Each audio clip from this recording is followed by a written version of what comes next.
we're steady trying to figure out whether or not we're like actually insane. You know what I mean? Because of that issue. No, not that issue. That and many issues. Like we were talking about how. What's another one? Let me see if I can dispel some myths. So like professional, like we were talking about the concept. Well, I am recording it. the professional. Like the two types of professional. Basically, it came from this conversation. I was driving by, and I've talked about this on the show, so people just bear with me real quick. I was driving downtown, and I looked up at a building, and I had this fucking moment of clarity. It was fucking beautiful. I knew it was 100% correct. And I was like, yo, I have as much knowledge in what I do as the guy at the top of that building who runs that bank has for the shit that he does. Yeah. And me and Arash were saying those two people, like me and that dude, could probably have a conversation. We could carry a conversation. And Arash said, he's like, yeah. And he's like, those dudes though would probably think like we're crazy because we all have these skills and we're surrounded by all these people, but we're like, nobody's like rich. And they're like, that's the whole point we're doing it. And the way I think, and this is not to take anything away from that side, I just feel like the people that are closer to the way that we think, they just see things like they're seeing in 3D, and these people seem to be seeing in like 5D. And maybe they haven't quite figured out how to they're still figuring it out. You know what I mean? Most artists are just, it's an evolution. It's never like a standstill. Yeah. You know what I mean? Like most of the time that happens is when the art kind of starts to die. Yeah. You know, you see people crumble when they do that. When they stand. Right. Whereas and instead of going in just one direction forward, like the business guys are, they're like rich. You know what I mean? Like that's the end result, rich. Yeah. We don't really have one. Like, you know what I mean? Like we don't have like an end result. It's constantly evolving. You know what I mean? Like you could want peace for all people, and then peace starts to evolve into new things. You know what I mean? Like peace means different things to different people. You know what I mean? Like defining what love is. Like just the audacity of having that conversation alone, defining what love is. Yeah. You know what I mean?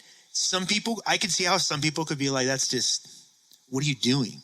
Like, you know what I mean? Like you're wasting so much time on this thing that you may most likely never know the answer to. I think that sometimes depends on the person that you're having the conversation with as well, because it's not, I mean, you know, certain situations like, all right, should I really go there and have this conversation in this maybe 5-minute window that I have with this person that we don't really necessarily see eye to eye? Yeah. Because then you're not going to go anywhere of agreement or like, you know, acceptance of each other's takes on things. It'll probably just be an argument left unresolved. So sometimes it's not worth talking about that. Because you have to I think maybe experience things and like grow and like, do things on your own to like, you know, really know what it means to like be like, you know, to be in love. Yeah. Not that it's anyone identifiable kind of feeling or thing, but like exactly. Yeah. So like your whole statement, you got to experience some lows, you know, and you got to experience some highs, and then you get perspective on like, you know, who you are, your relationship to the world around you. Like when people do this kind of thing to me, I don't feel good. So when I do that kind of thing to people, they probably won't.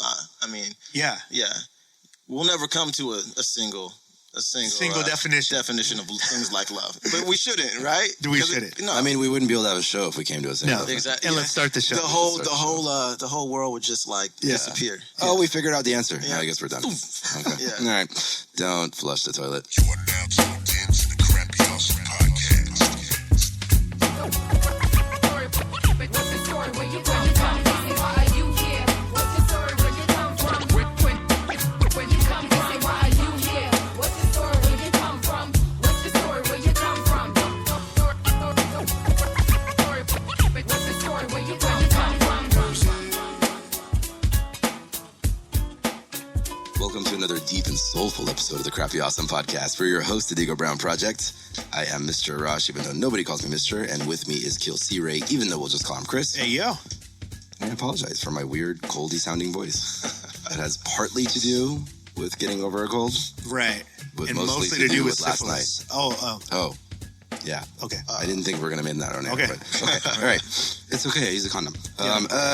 We're, of course, brought to you by Platform Collection. Make sure you go over to platformcollection.com and check out all the amazing content that's on there. There's all kinds of videos and music and essays and music and pictures, videos and pictures and more music. I mean, it's you will get lost there for hours on end. Podcasts. Yes. Radio I was shows. going to get to that in just a second. Yes. While you're there, check out our sibling podcast. There's Culture Sessions hosted by Melathion, archive produced by Spock Beats. Spock Beats. The 2Mex Hologram podcast hosted by the amazing 2Mex. Proof of Life Radio and Status Escalate podcasts. Mm-hmm. Both shows very different from each other, but hosted by Kali. Yeah. Life on the Road with 60 East. We don't have a thing for that, do we? I like that sound. That was weird. He's on the road. He's off on the road. That's exactly what I think about when I think about 60 East on the road. Really, though, I'm in the future, bro.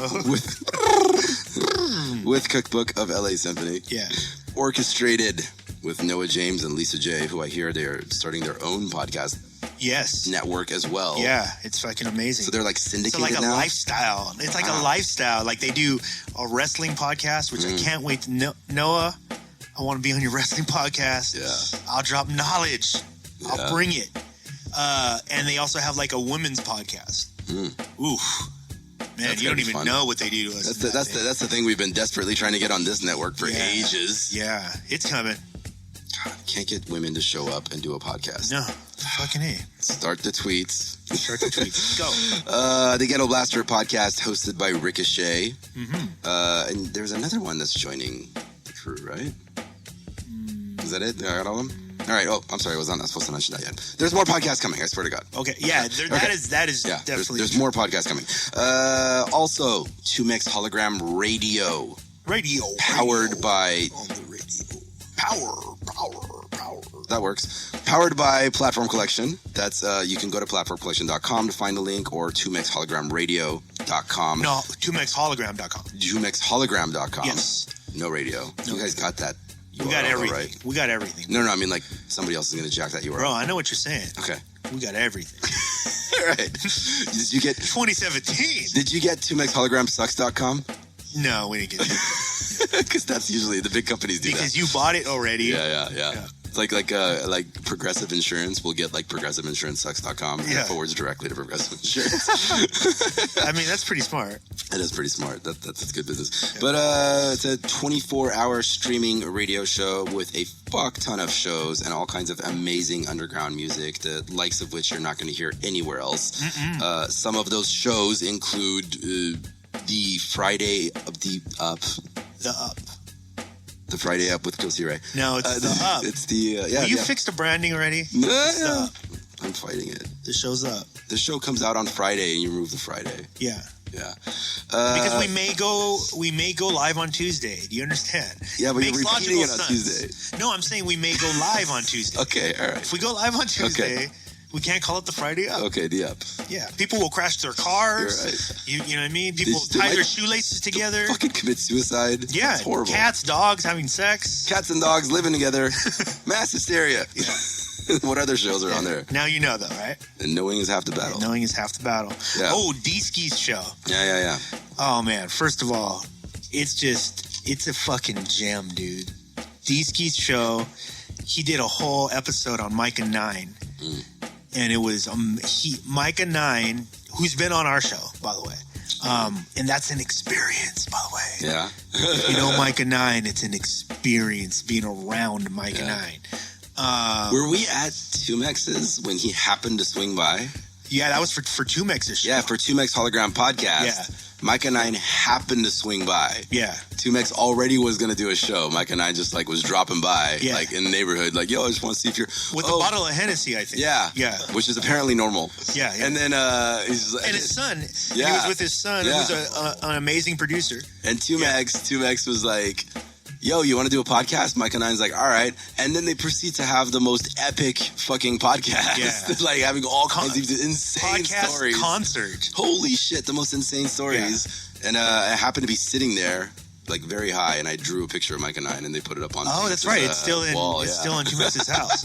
Yeah. But that's the weird shit that happens behind the scenes. So he did D-Ski's show is it's just a collection of obscure, this is the way I describe it, a collection of obscure college level hip hop stories. Like they break down, like it's a nerd show. Trust me, it's a nerd show. But they present it in a way, if you're not a nerd about hip hop, you could become one because it's so interesting. The stories are so interesting. He had in one show, he had Micah 9, right, and then he had a telephone conversation with Daddy O from Stetsasonic, talking about Micah 9 and why Micah 9 is the greatest MC he's ever worked with ever, and then breaking down why, like talking about the scales of music and like how Micah 9 would maneuver those things and how he knew what he was doing, and like it was just so crazy, dude. But it's awesome. That's just a nightly fucking Saturday radio show, bro. You can catch that on the fucking radio, 8 o'clock, and then it replays tonight. Oh, actually, because we're recording this on a Sunday right now. Yeah. But it replays on Sundays at 8 o'clock as well. I can dig it. Yeah, it's dope. All kinds of amazing content. That's just 2 shows. There's too many to name. Too much. We're either going to keep expanding this intro and make it shorter. Yeah. 2X Program Radio. Follow us on Instagram at Platform Collection. That is one word, all spelled out. Or on Twitter. You know what? And on Twitter. Follow us on both. Not or. At Platform Collect. With no shun. Shout out to Tor Project, open source privacy platform. It's a way to browse the web and not feel like the man is following every single move you do. Yeah. Tor Project. Get off here, man. Yeah. Get out. Stop following me around, man. Yeah, man. Trying to smoke my cigarettes. Man. Torproject.org. That's spelled TOR. Project.org. And final shameless plug, Burner Podcast hosted by yours truly. That is over at burnerpodcast.com. Yeah. Multiple shows at Burner Podcast and covers the Burning Man community. Tell them about Stitcher and iTunes and all that shit. When you get around to it. I'm sorry. It was funny because I had just seen something from Nate on my Facebook, and it threw me off. Nate? Of Innate and EP? Nate, yeah. If you're listening to this on iTunes, Stitcher, TuneIn Radio, or Spreaker, you can go over to crappyawesome.com, listen to every episode all the way back to episode 0. Settle. Where you see the magical birth of, I mean, it comes out into the world, you know, small, weird, baby, crappy, awesome, new to the world, little 4-pound baby, crappy, awesome. Yeah. And then you can grow with us all the way through nearing 300 episodes, which is fucking. I miss the thing you used to do. See, we got to talk about that sanity part, by the way, as we're nearing 300 episodes of a podcast that we give away for free. You're welcome. So, but guys, thank you so much for supporting. Everything is amazing because of you guys. We want to keep giving back. Again, we're doing First Fridays, the first Friday of the month, every month at Complex LA. That's 2X Hologram Radio and PlatformCollection.com. First Fridays. And what we're trying to do, and you guys can help us. We're just trying to make these really epic nights, one time only collection of artists performing where anything could happen. Here's who's on the bill, but anything could happen. Word. And we literally just had Pigeon John, Open Mike Eagle, Lucky I Am, Born Allah, and Rick Scales all in one night. And it was so dope to see the artist vibe, to see certain things just organically pop out, and everybody's a fan of everybody on the bill. It was super dope. So if you're into that shit, like I know you have to be. First, you're not listening to this podcast if you're not into that shit. That's right. There's no way. Don't be a weirdo. Yeah. In fact, by the way, if you're one of those people who like, I'm kind of awkward, fucking welcome to the club. The entire club was packed with nothing but awkward people having an amazing, positive time, losing their shit for hip hop. So fucking come out. Well, dude, I literally saw all age ranges, all ethnic, backgrounds. Like it was so amazing. You know what I mean? So that's the kind of thing we're trying to create. First Fridays, Complex LA. Go there. EP is on the show right now. And dude, welcome back. Hey, welcome in. Thanks for having me, guys. It's crazy. We just had Innate on not too long. Yeah. Not too long ago. And the last time you guys are on, it's weird to think that from that point to now, you guys have had influence on like our trajectory in ways you guys probably don't really know. Conversations that sparked ideas. I can tell you even logistically, like your video, in fact, it was really cool to see Muds one, a video director and head of our video department is, he got to talk to Nate the other day, and he told Nate the whole reason I found Platform Collection was because I saw your guys' pros. And I was so blown away by it. Like I was just blown away by it. Like, whoa, like he's like, it was just so real and like organic. That was a really fun time. Yeah. Today. It's a beautiful day. Got the sun coming in through the blinds. I feel okay. Something for the streets to rock to. So people behind your computers, put your hands up like this. You could do it. You could do it. We're gonna keep it live. Take your other hand out. Even though we're not really live.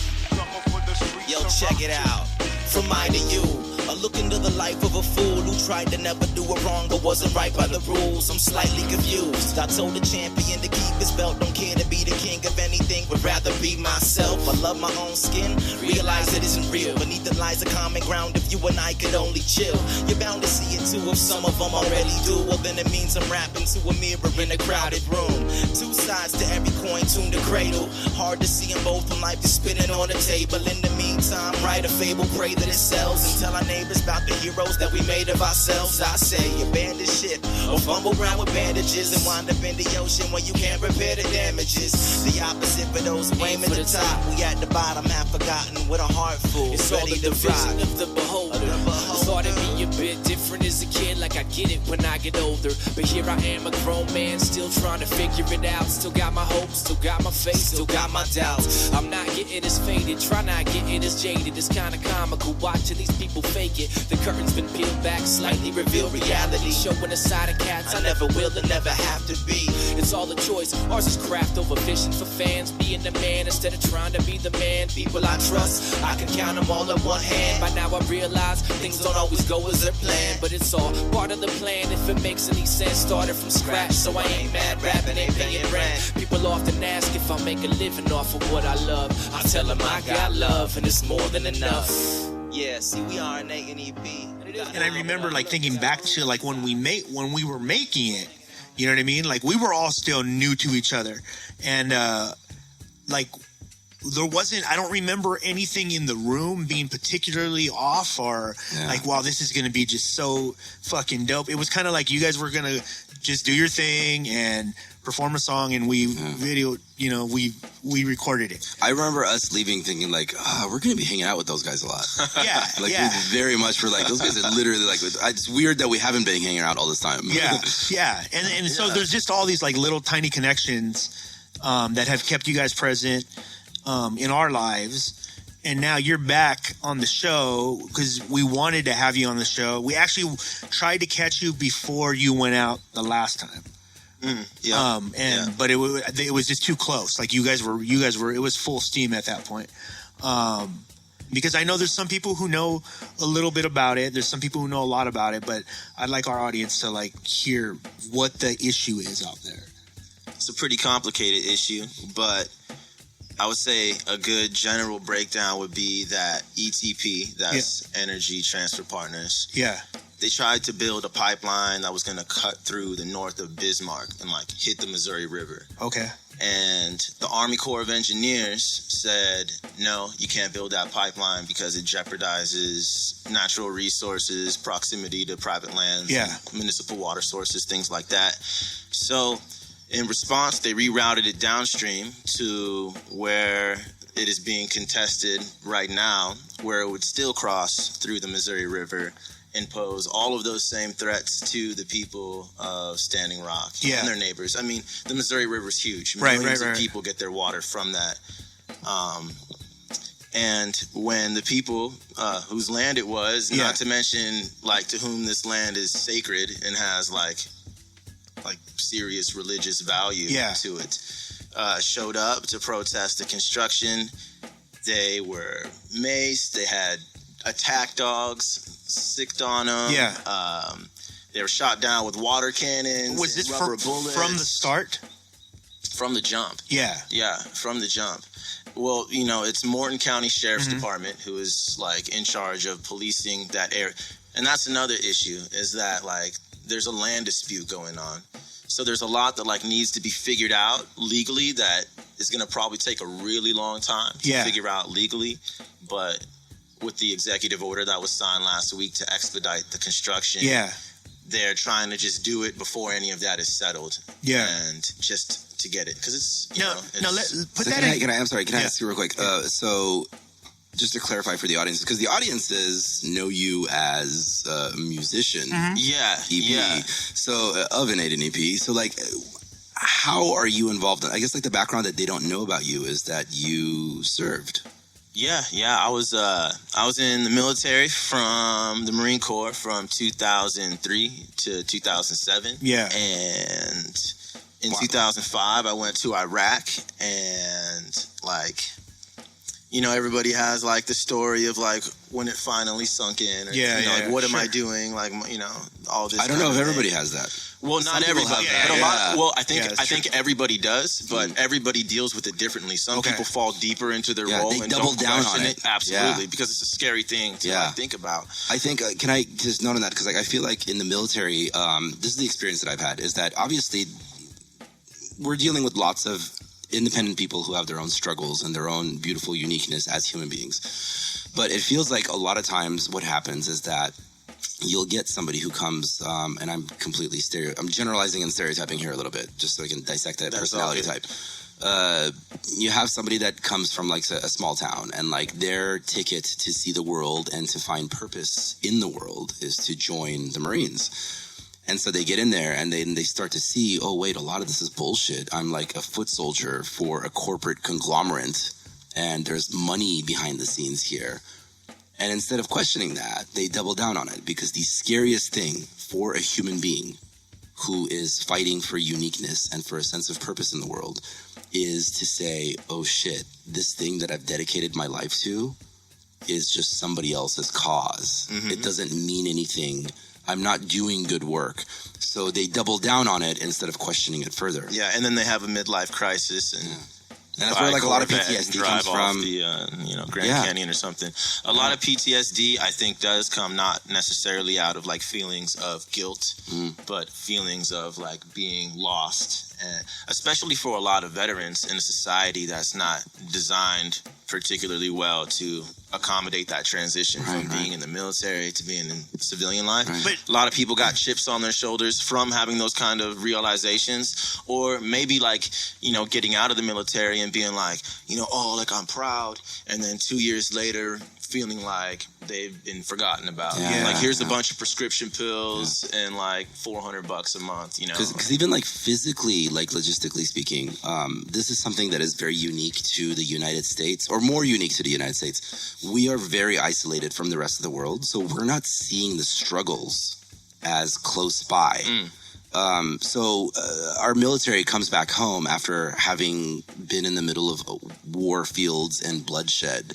And it's so far away, the conflict is so far away that the people here in the U.S., American citizens, we have no frame of reference for it. So They it's can't. harder, Yeah. It's harder for people to be compassionate and to feel connected because it's so far away. It's on the other side of the planet. Or rather, let me correct myself. Go ahead. They can, but most people aren't. They can to a degree. Right. I don't think you can like really empathize with something that you can't like fathom. Yeah. Or like, But you could have a certain level of empathy. Yeah. That To a certain level. that could create an environment that would be more, I don't know, better for veterans to Absolutely. maneuver. You know what I mean? Absolutely. Yeah, that's even where just they get forgotten. Just acknowledging the fact that it's even happening to somebody is, you know what I mean? Like, that's a big step society has to make, it's a huge jump we have to make right now. Just to say, some people don't even believe that there is such thing. You know what I mean? PTSD. Yeah. That's crazy. Walk it off, Dick. Like, don't be such a Yeah. pussy. Why don't you go walk it off? Like, that is the thought process. Yeah. Yeah. So, but you were, would you say, in a minority of the population, the military, that came out and said, no, this doesn't feel right? I think I was in the minority of the population that like had that feeling and then dealt with it the way that I dealt with it, which was like, well, for a time, like, right when I was out, I like wanted to completely disassociate and like, just separate myself from that whole lifestyle. Right. Because for one, my brain was all like scrambled up from experiences, and then I was just kind of like pissed off, Yeah. And just you- like in general, just because I was like, fuck, for that very reason, like you were saying. Like, What did you do in the Army, EP? Real quick. I The Marines. So I was in the Marines. I'm sorry. I did a number of things. I was with an artillery battalion. Yeah, 11 Marines. Yeah. Yeah. And then we went to Fallujah in 2005, which was still like a pretty gnarly situation. Yeah. 2004 Is it ever was not? really crazy. Is Well, it now? it's- Is it better now? I mean, Fallujah? what does it mean? Define better. Yeah. In ways. I feel you. Yeah, absolutely. Maybe like a healing process has started, Yeah. but it's nowhere close to Right. being a balanced situation. There's a lot going on there. And can we clarify also like where it falls in your timeline? So were you doing music before you joined the military? Like a little bit of music. Okay. Yeah. But Innate and EP wasn't happening yet. No. Okay. I was like after, and then like we did Rock Bottom. Yeah. Yeah. Yeah. Like around the time I was getting out, and then for a while, Okay. and then a couple years after that. Yeah, and then also the connection to make for a segue that like our listenership might have a frame of reference for. We in hip hop, there is without a doubt not an insignificant amount of the population that are part of hip hop culture that have seen a couple of dead bodies in their lives. You've probably seen a few more. Yeah. Well, yeah. I mean, that's kind of like just a part of it, what comes with that kind of situation. Yeah. But I mean, yeah. What did you mean by that though? Like how people use that, like Right. How it transfers to how you experience the world and how you experience art. Because again, like in hip hop, we'll see a lot of it where people have had upbringings in neighborhoods where they've seen a handful of dead bodies and like That causes becomes- PTSD. Right. Yeah. It causes PTSD and it becomes a part of their art. It becomes a part of the way that they view the world. Whereas you were out there like in a conflict. Yeah, I mean, you see those kind of things. Maybe like what was more impactful than that, though, is to like see living people like suffering on the verge of dying, or like you're like, if they don't get food in a few days, they're probably gonna die. That kind of thing. Yeah. But no, it's horrible. And like, if people want to use like dead bodies as like, symbols in their music to like convey whatever they're trying to convey, I'm like, cool, but like that doesn't tell me anything about like Right. you as a person or like what your like, I don't know, level of humanity is. Yeah. I learned to not take things personal in hip hop a long time ago, or else I'll just be mad and like discriminatory. Well, I let's don't back wanna up real be quick like because that. you said you got out, you had a chip on your shoulder. Yeah.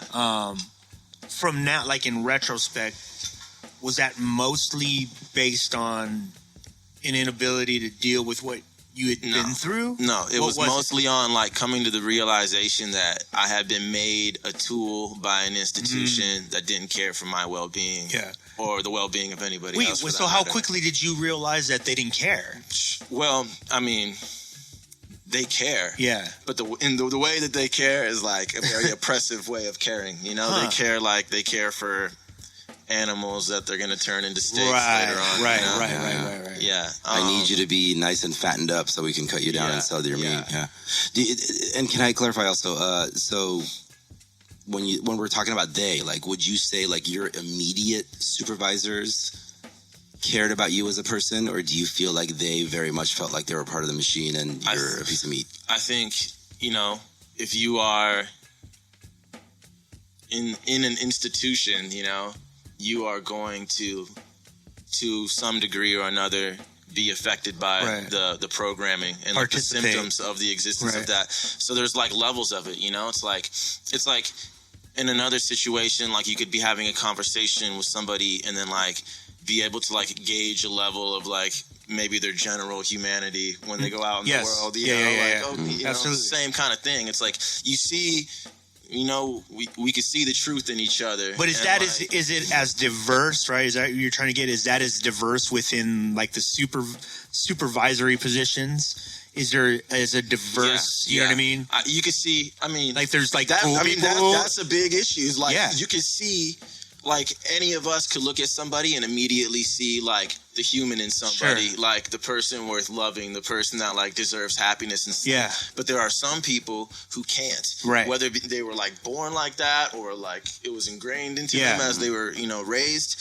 And those are the people that tend to be at the top of institutions, at the top of giant corporations and things like that. So because they have no moral issue with stepping over somebody and manipulating people to achieve what they want. Because those positions call for it. Right. Yeah, because the further away you are from the conflict, the harder it is for you to grasp what it is that those people are going through. Yeah, because like, true management at that level has like no emotion. Right. At all. Because here's an example of what I was saying about.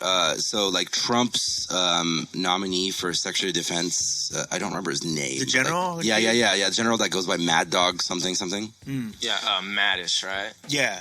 Okay. Okay. Like he got a lot of public flack for saying something along the lines of like sometimes it's fun to shoot, like it's got to be fun for them. And I remember hearing that and thinking like, I don't know, I don't agree with the sentiment. It's kind of terrifying, but I get that what he's describing is that he understands from having been on the front lines that you need to get your mindset a certain way in order to do the job. And that's something that is terrifying to the average citizen because we're not programmed to even think about things like that. So, programming is necessary to achieve certain ends. Right. And that's what the basis of the military programming and really the people in charge know what you're told fully to do aware without thinking. Maybe at the very top. Yeah. But even some of them, I'm sure, have hearts and like look in the mirror at night and feel like shit, for like the things they've done. Yeah. But yeah. I wonder. Like you were saying earlier about like you be downtown and there's some building and at the top there's that guy and then there's you doing what you do and like your expertise and your respective fields probably Well, like that's like that's an issue like for like when you go out somewhere and someone's like, what do you do? And if you're a painter, or if you're like a singer or something and you're like, there's like a predisposed emotion, and like the way that like that is normally like responded to you makes you question if there's any value in being that at all. You're like, damn, like I don't know, and I'm so far out of the loop from being a part of like this whole other like world that's going on, and like it's important to keep those things in mind, because like when we're talking about like the people at the top, and like that being an issue that they don't really have much humanity, it's like the way you repair that is like with empowering the people at the bottom and reminding them that like, hey, we could do it on our own if we needed to. Right. And like, that's like the only way I think institutions like that can be healed. And like part of that comes with like, this whole institution has to go. Yeah. You could put any person at the top and I think it would like... It's still the same thing, right? In the same exact way. Right. Because like, unless they're born like that, unless they're like straight up like psychopathic, like sociopaths or something, like the sickness in the person is a symptom of the system that person is participating in. You know? Yeah. And the higher up at the top, when all the guilt and all Yeah. that thing, you know, instead of accepting it and being like, oh, this is fucked up, you're doubling down, like you were saying, into that role.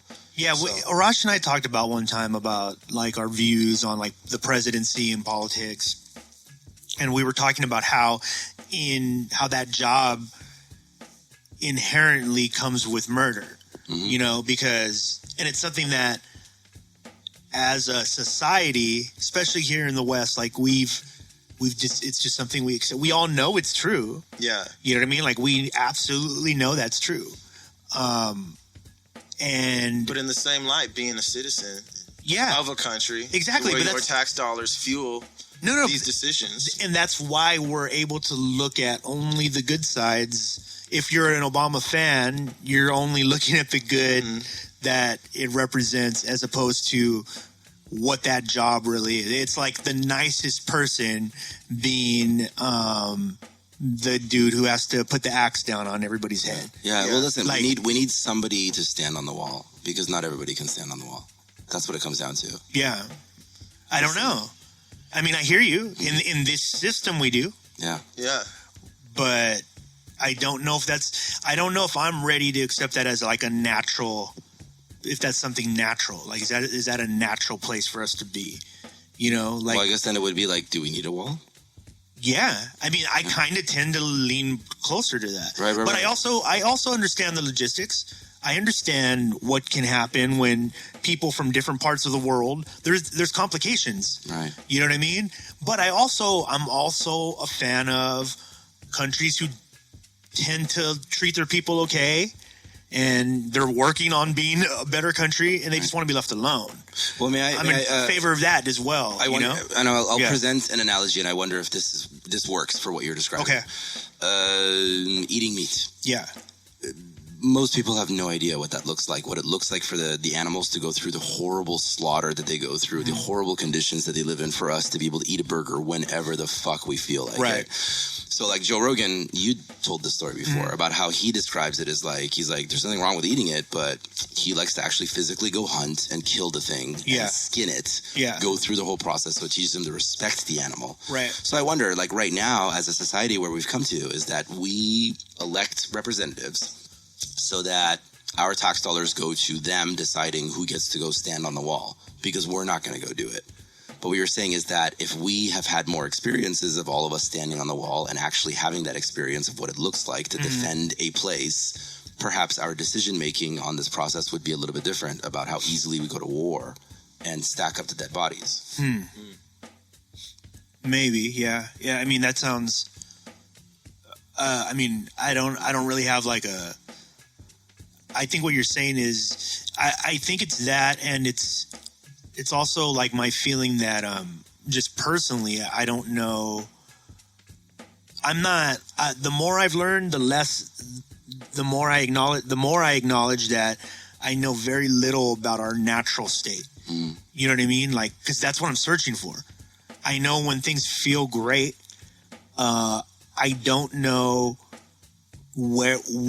if there is a thing that should be.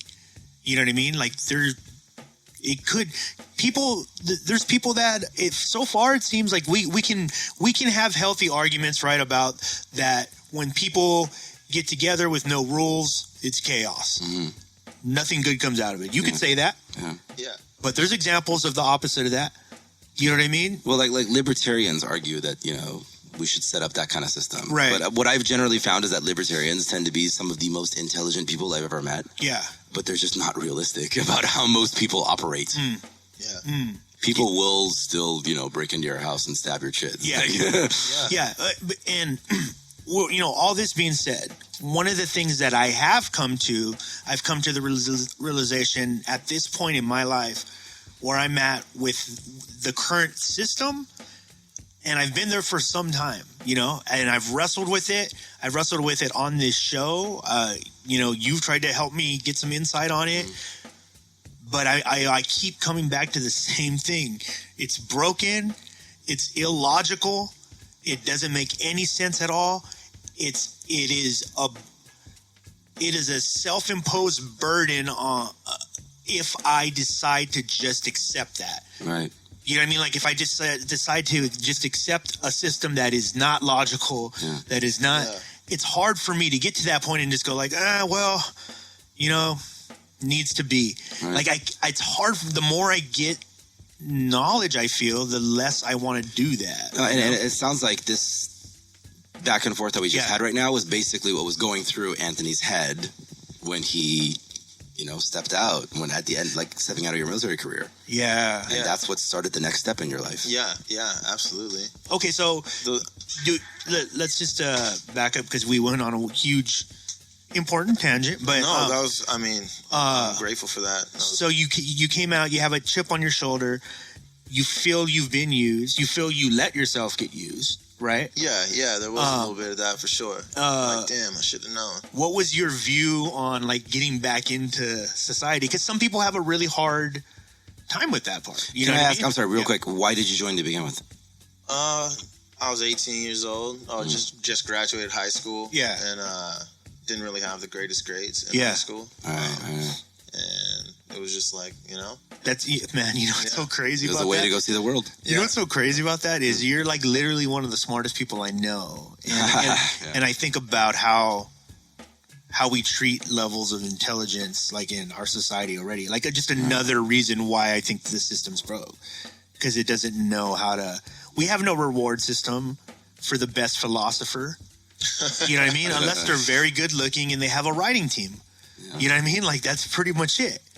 But we don't have a reward system for that, and it's so needed. But most, yeah. You know? Well, you know, I think maybe good philosophy comes out of like there not being a reward system and like having to like face those things for like that's actually spot on. The real reasons, like it's these things are like you cannot avoid them. In Which real life, again, these issues. That example alone, right, points right back again to, well, then. The reason that doesn't work in this system is because this system's broke.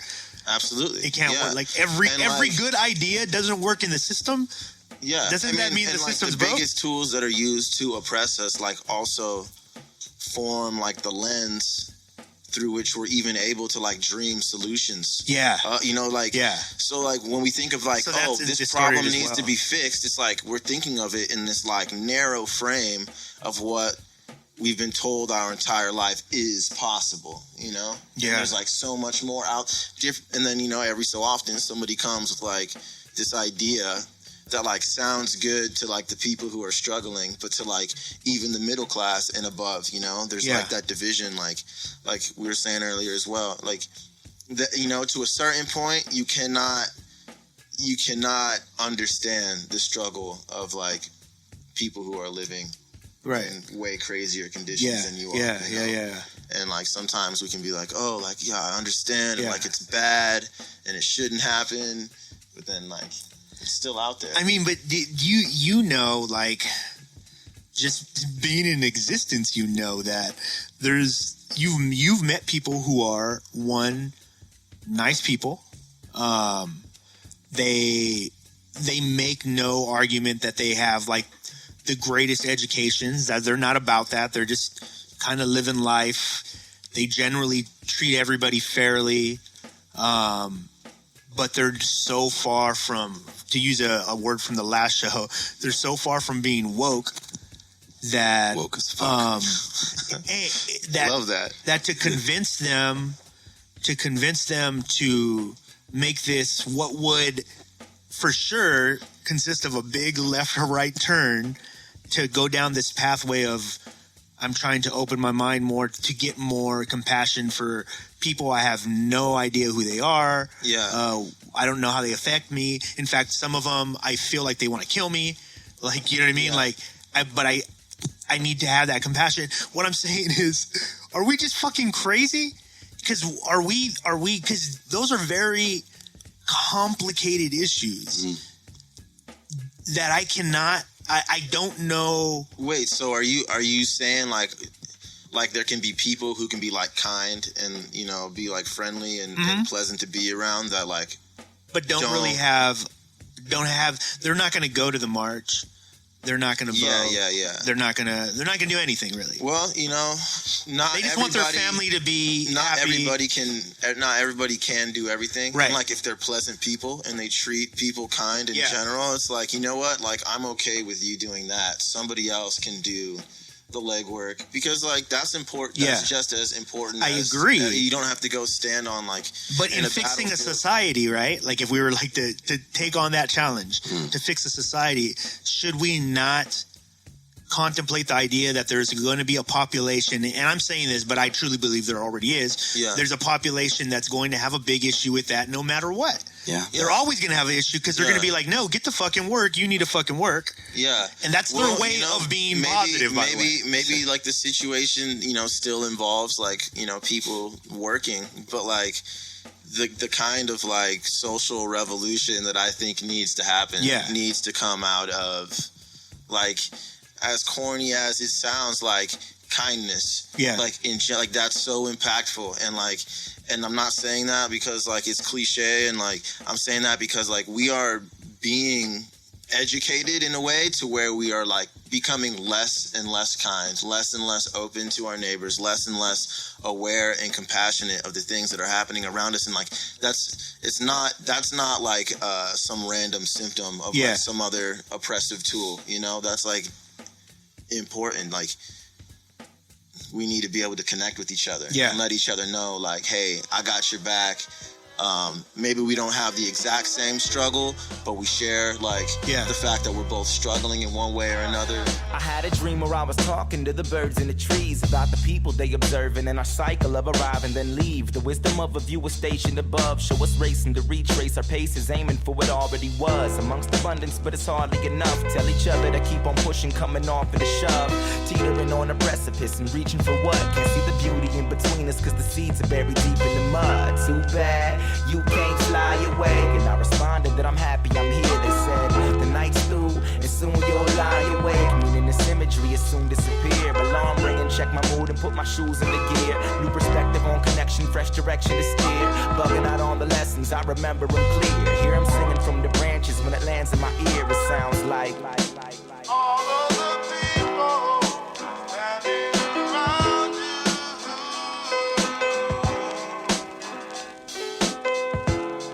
I know all the changes that they take you through.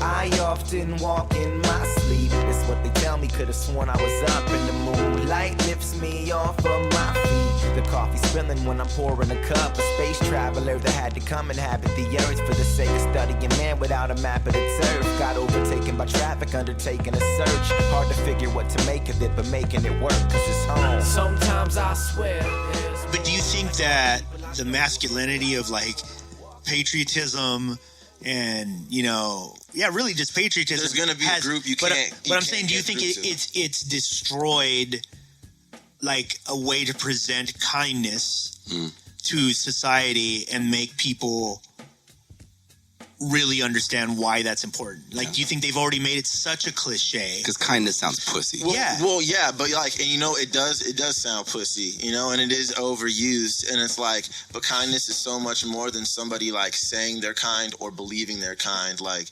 the evidence of kindness in action is like a healthy community where people are like, you know, looking at each other in the eye and having conversations and helping each other move things. I mean, the logic like behind it is in question, though. You know what I mean? I think there's scientists who would say if we want to have a community that works, kindness is something that is factored into this thing. At some point, general we have well-being. to be, but that's what I'm saying. We have to just be. You can't. Arash can't drive to work on any lane he wants and not be punished for that, or you know what I mean, without disrupting other people's lives. But is that like kind? You know, no, like but that's what I'm saying. In but your that's, relationship, and then like the state probably wouldn't deal with that like kindly either. I agree, but that's what I'm saying. I agree with you. Yeah. But what I'm saying is, have we dwindled the word kindness down to this thing that is so cliche that it's lost all meaning? You know what I mean? Yeah. Like it's completely lost meaning. Well, I don't think it has. Okay. I think it's been ran away from. And it's one of those things that people would rather not think about. Yeah. And yeah. rather not think about, the idea that when we have conversations with people, when we have interactions with people, when we leave, like those words are in your head just Right. as much as they are in the person you just left's head. Right. For minutes, hours, days, months, like depending on what Sometimes happened. years. So it's like, it's not that like, I mean, there are a lot of things that like, they are made cliche. They are made cliche. They are overused because people are like afraid of them, and that's Yeah. why people overuse them. Do you think and that's water them natural down. or because I know there's people, in fact, I know a lot of our audience, there's people who are listening to you and they're going, I agree exactly with that logically. And then there's people who are, the reason why it's happening though is the thing that is debated so much. I mean, like, right? I don't suggest anybody, like, I'm not saying I don't suggest it, but I'm saying I don't expect everybody to just go outside one day and start being like, because like that kindness is like something that I would like to see in our communities as like a result of our efforts as a community, not as like the key to unlock into this greater like place beyond where we're at. It's like, so, and that goes back to the fact that like when we're living inside of a system, when we are living inside of this like this bubble, we're at a place where even the solutions that we are like dreaming of, that we think are way out there, are being like filtered through this like mesh of what is oppressing us in the first place. Yeah. So we have to be able to like, you can't just go be kind in the system as it exists. You have to break the mesh down completely. Yeah, absolutely. Let me ask this, Holy Anthony. When you were in for how many years? I was in for 4 years. 4 years, okay. How often were you able, like, did you find people you could have these conversations with? I wasn't having these conversations. You just keep At your that head time. down, yeah. Well, and I wasn't even like dreaming of things like this at that time. Like I had an idea. I mean, I was 18 years old. Yeah. Right. Like I was in a war zone when I was 20 years old. Like in 2015. Couldn't even drink yet. Couldn't even drink, but here's a drink gun. yet. Yeah. Nuts. So like, it's like, and that's all like, part of the journey is like you realize there's something wrong. And you go one of two ways. You either like try to understand it more, or It's you try so to. weird, dude. This Isn't it is the so part. weird? This is the part that weirds me out the most. Like, think about what percentage of the people that you were in with that were probably virgins. Like, literally never had sex. Yeah. And yet, here's a gun, go kill people. Yeah. And like, we here from the U.S., like, That's we'll weird. look at that's super fucking crazy. Like, you weird. think about, like, we look at people in other parts of the world. Like, my family's from Iran, and we do like Iran, like. During the Iran-Iraq War, what the Iranians would do is take kids and say, like, if you're a kid, you're going to go to heaven automatically. Right. So they'd bless them and they send them out to clear landmines in the war field. They're still doing that though, right? In some countries they are. Yeah, in some countries they are. I don't know. Yeah. Iran is not actually in that conflict right now, but they were doing that during that time period, and we would look at that and say, these fucking animals. These animals are sending children, but we are kind of doing the same thing. Yeah. It just happens to be that we live in a country where, like, you're allowed to bone. Right, and we have before uniforms. 18. Yeah. Whether We or have not you got the uniforms. game to get laid. We got is a whole different commercials. thing. Yeah. We got shit to polish it all up. Right. Yeah. But I mean, I'm thinking about like, dude, okay, 20. Like, 18 is just this arbitrary. the fuck was I doing at 20? No, but I'm saying just the concept. doing at 20. We know that though, right? It's What just were an you doing at arbitrary 20? number. Where That's were you? exactly what I was thinking. I was still a child at 20. Yeah. I know that for a fact. Like, I know, like, Yeah. society's view of me was I was supposed to be an adult getting ready to go into full adulthood.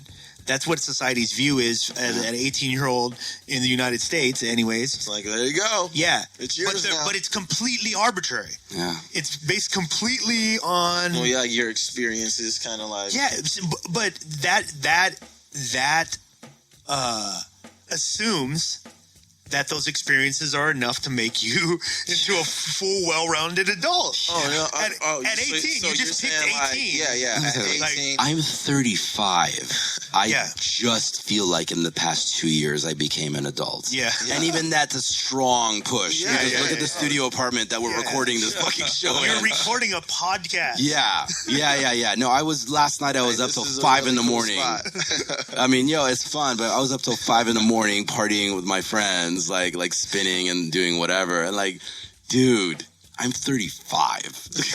Like I can't even wrap my brain around 20. Yeah. Jesus. So I mean, are you saying like people who are 18? There are probably some 18-year-olds who should not be. Absolutely. Yeah, I agree with you 100%. I was just making sure that's where you're getting at. Dude, I know that to be true because I know just through living life, you could stumble through to like your 60s and still not have it together. I know that for a fact. So I know for sure there's some 18-year-olds. I know there's fucking 26, 27-year-old people in charge in the military that are not ready to be doing that. Yeah. That they're not even mentally like, fuck, like they don't even know how to deal with normal relationships. Yeah. And you're supposed to be making clear decisions on things that will result in maybe multiple deaths. Yeah. And very few people are supposed to be making clear decisions. Yeah. The majority of people are supposed to be listening to clearly given instructions and then do it without making any kind of real decision, just like, okay, all right, I'll do it. Yeah. Here's something that's like making my brain explode right now. That gave me chills right now. A lot of this conversation is giving me chills. Like think about the frustrations that we're having with our law enforcement right here in the United States. And we've both worked with law enforcement in our lives, and there is this experience that like at some point you're going to be in a situation where you're trying to decide whether or not your finger is supposed to be on the trigger or still. Is there a word for this, by the way, where you're keeping it off the trigger, like in safety? Off the trigger. Off the trigger, sure. But anyway, like trigger control's a thing. Yeah. Because when your finger is on the trigger, you're this much closer to taking a life. Right. Yeah. When your finger is outside of that little hole where the trigger's in. It's supposed to be your safety. Yeah. Right. I mean, I think that's police such a are put tiny little. Go for it. No, real quick. That's a tiny little thing that I think the majority of people on the planet never even think twice about because you've never actually held a gun. Right. Yeah. But when you're in a situation where your life is being threatened and now you're trying to make a split-second decision about, is this person standing in front of me about to hurt himself or hurt other people or hurt me? Now you have to make that decision about putting your finger on the trigger or not. Yeah. This moment in your life can define everything you've ever been and everything you will ever be. And for a cop that's like, let's say here in San Diego, and San Diego is fucking paradise, by the way. For any of our listeners who've never been to San Diego is fucking paradise. It's famous around the world for being paradise. So you're generally calm. You probably had a warm shower this morning. You had whatever food, like people around you are attractive. There's hot girls in bikinis. And then you're in a moment where you might have to have your finger on the trigger. And the amount of things that are going on in your system, in your anxiety as a human being, that can make this make or break situation, that can change the course of history, the amount of pressure in that moment. Now multiply that by like 1 million when you're in the middle of a war zone. Yeah. And you're 19, you're in a foreign land, you're surrounded by hostiles. I mean, like, you don't know what you're in. And here's this moment, and that's how all of a sudden you have a bunch of bodies pile up. Yeah. And the trigger, that finger, belongs to a 19-year-old kid. Yeah. Who's not, for the amount of rational thinking that they're doing on their own, they're also dealing with the education of, like, this person is less than human. Yeah. So, like, I've literally heard a general ask a room full of Marines who wants to go kill ragheads and, like, split up a group of people by who raised their hand there and who didn't raise their hand, things like that. How easy is it the not to programming raise your hand? Wait, split up meaning like he called in the ones, like he's like, all right, the ones that raise their hand, you guys are going with me. They went to like a certain place and then we went to Fallujah. Wow. Like that's how like they split everybody up. Wow.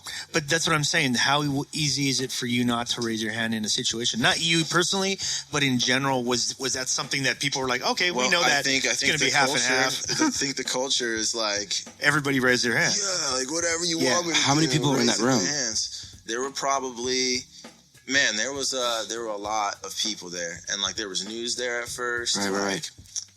But half the people raise their hands, another half. I'm less fixated on the half maybe that like raise their hands. 75 people that raised Right. their hand, and like maybe 45 people that didn't, or so. The fucking Yeah. balls on the 45 people that didn't raise their hand. That's Yeah, impressive. because that's a moment of peer pressure right there. You know, like there's like this agreement that we're all supposed to have each other's backs, and like Right. we do no matter what. Like everybody got deployed out of that group anyways. You know, Yeah. and we had each other's back in the instances where we needed to have each other's back. But does everybody? like, But in does those, everybody like, believe that? social signs of like Yeah. what I adhere to and what I'm like, you know, Right. Yeah. publicly Right. going to dedicate myself. That's like where you got to really pay attention, because like when language like that can be used in like in groups like that, Yeah. and like it's just kind of like normal. No, that's brilliant scary, though. It's you a know? smart tactic on the general's behalf. Like, how do I figure out who's going where? Yeah, And the ones that didn't raise their hands, What's like, the wow. easiest filter? Yeah. Yeah. Yeah. Wow. yeah. I mean, they all knew they were getting deployed. Right. Yeah, and some people's job like wasn't that. Like some people were in charge of. But I mean, even the way it was whatever presented number of things. was part of the test. As Well, yeah, he laid down incendiary the way language that to it's see a response. presented is like, yeah, that's like very intense. And those are the people, by the way, that I would assume the military would probably pick out to promote they probably have the best chances, right? Through promotion, because aren't they I want to kill the most ragheads. no, they're the most willing to do the job. Probably Right? not. I wonder. Probably not. No? Probably not. I would have thought So the then, opposite what, too. I so would then have thought what, the what opposite. happens to those people? Because I'm sorry. Can How are they seen? I want to take a guess at this. I could be wrong. I feel like the ones that raised their hand and said, "I want to go tell ragheads." If I was a higher up general, my thought process would be like, "Okay, good. You guys are my foot soldiers." Exactly. Yeah. Because what I want is the thinkers to promote. Because we're going to put you guys in charge, and we're going to talk about this is how you. But So you're the gonna- guys you're who the foot didn't soldiers. raise their hands, I mean, are that happens seen- the whole time you're in there. It's like you are slowly divided. Like, are you somebody that like is thinking and like speaking out? Yeah. Where other people may not be brave enough to speak out. Yeah. Or are you just like, yes sir, yes ma'am, whatever I'm told, Yeah. and like the career paths go this way. The split you know, there's happens. people that stay in for That's 20, so interesting, 20, man. 30 years that are like not bad people that probably never even fired a weapon at Right. human Well, beings. because the higher up you go, the better you got to be at having verbal interactions with people Yeah, and being verbal diplomatic and and written. building relationships. But think about it, Chris. Like think about Are those war. people think about, worse though? Think about war from like a few hundred, like just like I don't know, like turn of the century. Yeah. If you were the front of the lines, like in the Civil War, you literally were just like a human shield. Sure. Yeah. Yeah. I mean, it's kind of the same thing now. Yeah. Yeah. Yeah, we're sending you out into like the craziest place where we know you're most look likely at what to our die. military is comprised of, like the demographics. You know? But this lower is, income, inner see if you guys city, can help me with this, because Black, Hispanic, Native is- American. this is what I'm not understanding. No, that's a good question. What you're about to ask. It seems like there's a like if you, I mean, I guess it's down to a science then, right? Because if you have people that are consistently speaking out, consistently questioning things, you also have to contain those people too, because they can't go too far. Yeah. Because if, say, like, you somehow were able to communicate to all young men around the world that the trick is, as soon as you get into the military, kind of resist, and you might get promoted. Like, you know what I mean? Like, they have to know that's happening, right? I feel like it's No, not I a. mean, it's not resistance, Yeah. and it Yeah. never comes off as resistance. It comes off. So you not putting your hand up did not come off as resistant. No. Like they were like the people, like the people in charge were literally like, those are the smarter people. I mean, I have no idea. Yeah. I don't. But I'm saying that there is, people are separated. Yeah. Here's my Into guess. different worlds. I'm going to take a guess at this and tell me what you guys think about this. You're in a room of 100 people. Yeah. Who wants to go kill ragheads? Yeah. 50 of them raise their hands. Excellent. You guys are great at being told what the fuck to do. We're sending you out as the front lines. You are statistically most likely to be dead by the end of this conflict. The other 50, let's say 45 of them don't raise their hands. Yeah. 5 of them say, this is bullshit. I'm sick of this bullshit, blah, blah. Those 5 are probably not going anywhere. Okay. The other 45 that simply didn't raise their hands means they're still open to negotiation.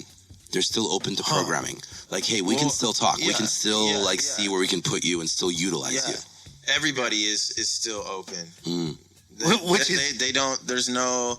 I mean, if they stop trying, there's probably someone who's either in the brig, for like rebelling or resisting in like a too criminal far or violent way. Or you're like on your way out anyways. Like, they're gonna kick you out anyways. Right. So like that's kind of how they deal with it. It's like, all right, if you resist, which like I mean that could mean whatever. Yeah. But if you are truly resisting, you'll be because out of it. I'm talking about more like the guys that Arash was saying, like that 10% that was like, fuck that, I'm not gonna go do that. Well, Like, that's fucking stupid. that 10%, like they very well could like have job titles that like they know they're not gonna raise their hand because they know it's never going to be a realistic scenario where they're gonna be put out there. Right. They're like, oh, my job is to order all of the bullets or something, or like schedule all of the plane flights or the logistics or ensure that the radios work or something like that. You know what I was? You're always going to be able to fill the jobs. And not just in the military. yeah. Not just in the military, but anywhere in the world. You're always going to be able to fill the jobs that are people saying, you know what, I'm just doing my job. Yeah. No, yeah. My confusion was I think I was giving them too much credit.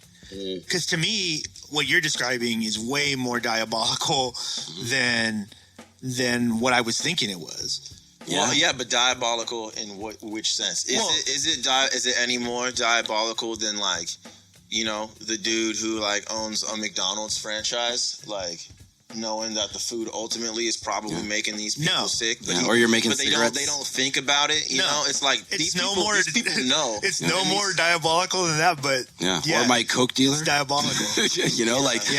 like the guy who's selling cocaine. Like at some level, this individual is aware that there's a lot of blood being shed on how that cocaine is getting into his hands. Yeah, there's only blood being shed. Yeah, there is no nice All coke way. has blood on it. Yeah, there is no nice way.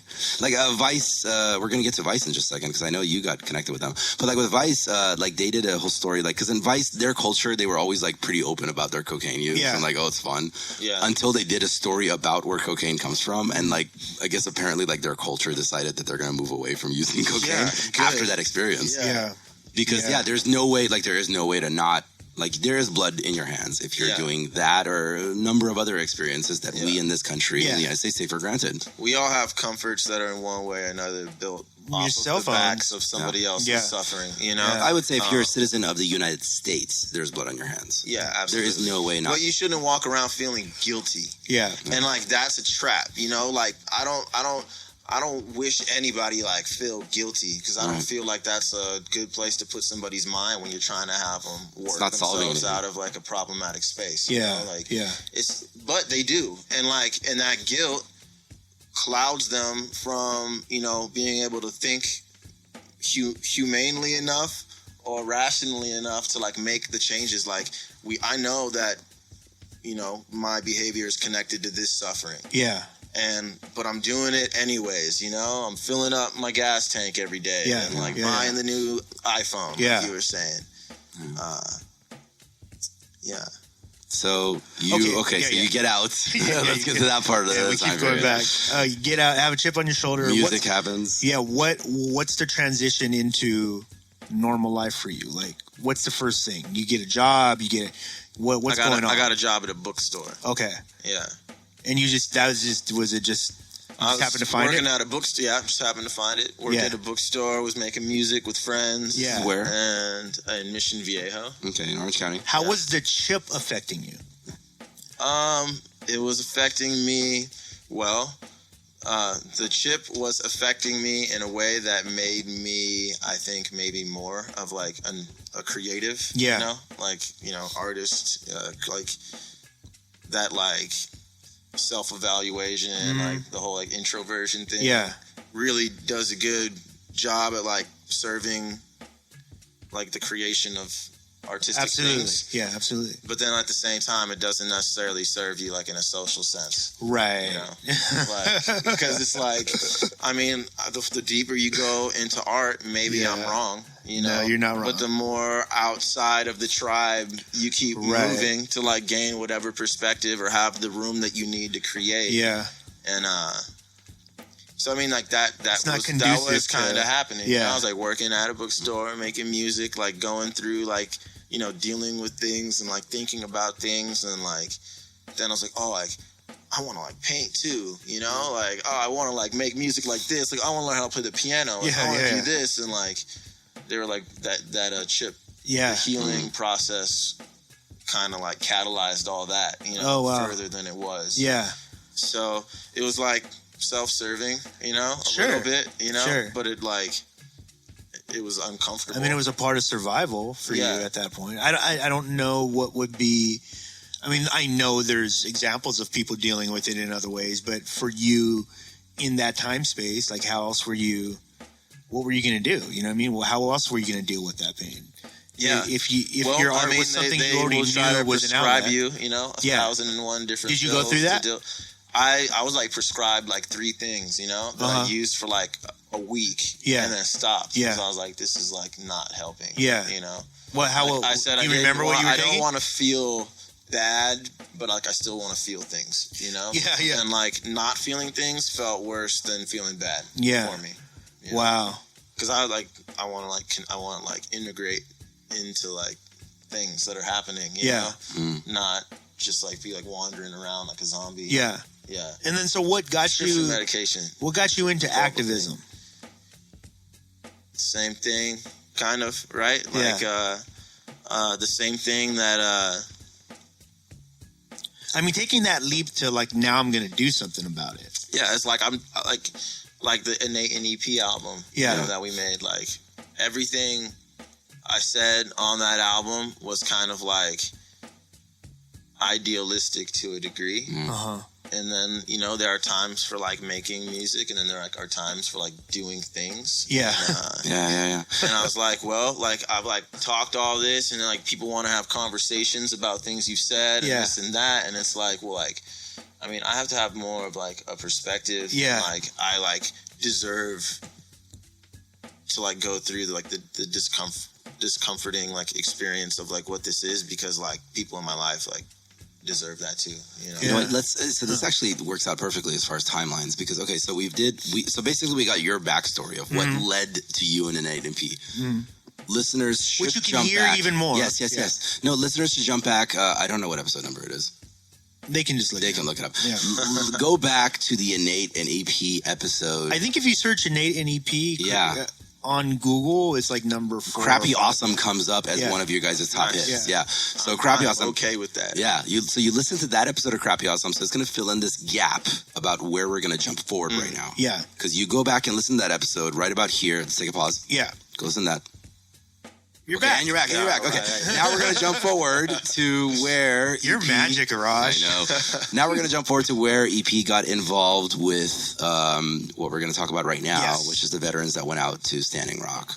Yeah. So how did you get involved with this organization? What is the organization? Well,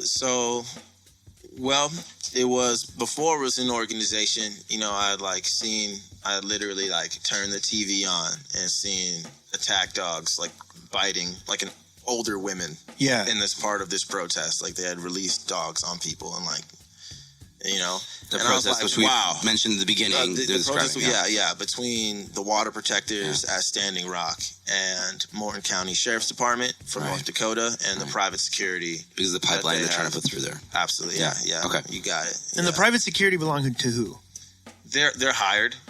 Yeah. By who? They're hired by the oil company. By the oil company. Yeah. Funded by the oil company. Yeah. Pretty. And they're operating as law enforcement.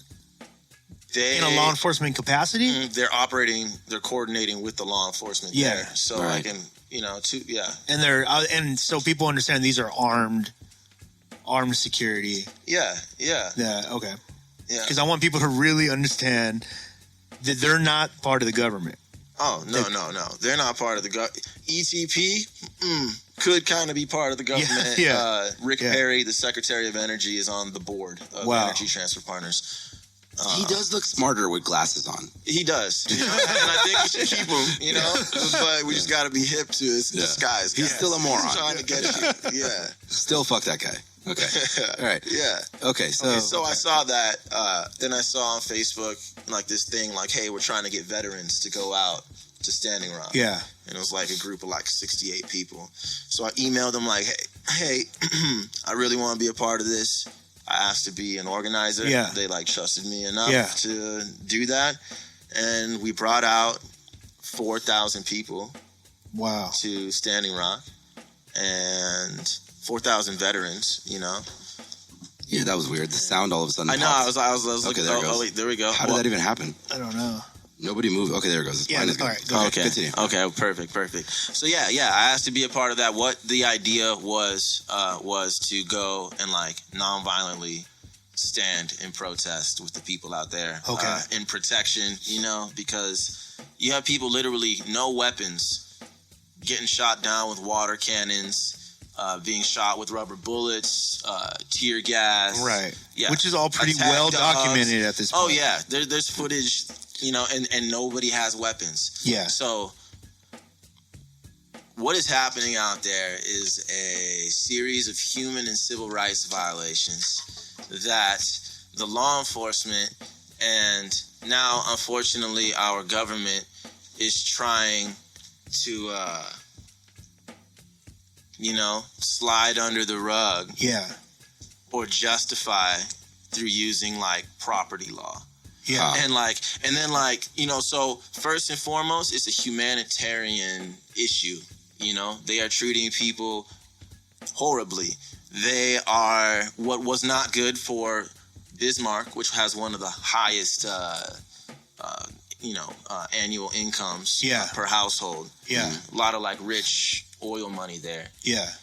What was not good enough or safe enough for them in their communities Has been was deemed just safe. shoved downstream to a reservation where the people don't have money, so therefore they don't have a voice. Yeah. And we were like, that was one of the things that we were thinking is like, the United States has a very interesting and intimate, for better or worse, relationship with like its veterans. Yeah. Like that is a powerful symbol one way or another. So us saying that we want to be involved, all of a sudden BBC calls, Fox News calls, all these people, CNN, NBC, everybody wants to talk about it. So it's like we're Wow. getting people out there. And that wasn't expected. Did you guys expect that? Like that media blowback? We did not expect it to Yeah. the support to pour in Right. as quickly as it did. Right.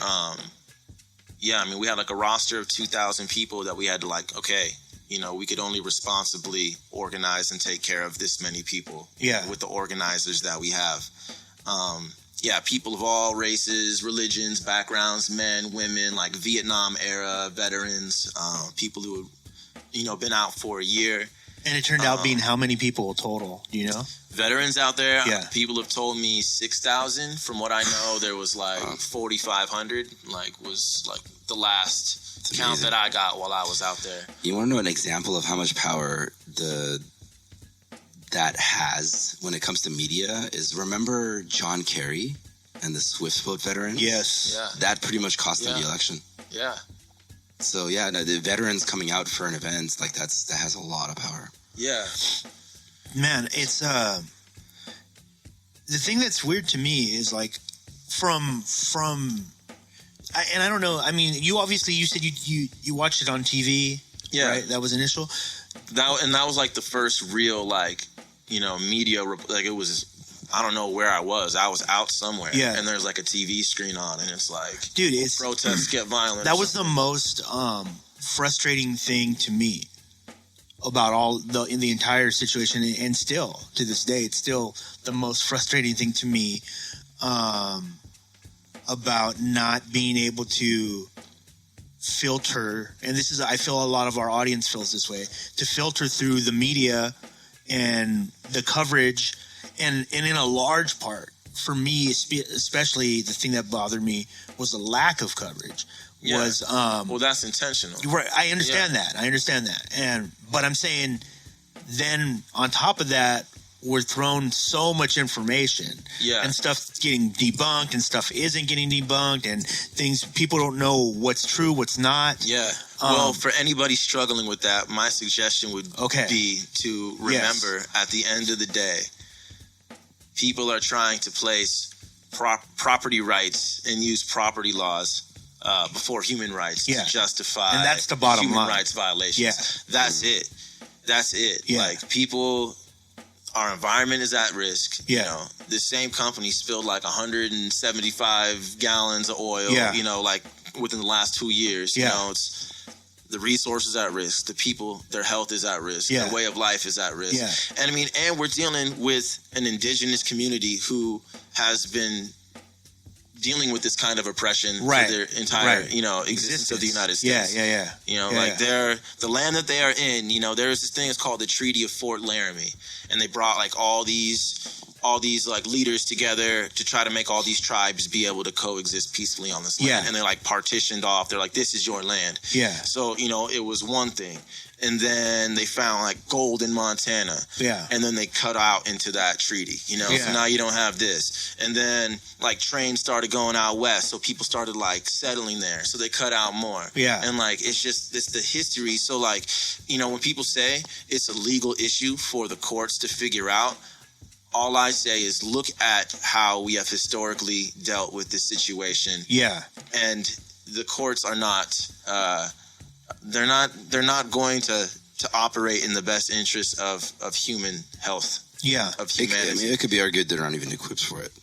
Yeah. No, they're answering to whatever is placed in front of them. Yeah, They're not- yeah. Many judges would say like that they should not be the tool for social change. Yeah, and we should not expect them to be, you know. But our lawmakers, Right. you know, What are and the like other that choices? system as it exists is like it. I don't know how much space there is within that system for a decision to be made that actually serves the people that, you know, are being threatened. So you volunteered to. So your position was PR representative. Yeah, I was doing PR stuff at first, like scheduling interviews, doing interviews, things like that. And we weren't an organization at that time. We were a Facebook community of people, and all of this was happening through Facebook. Wow. So we got there. You know, we showed up.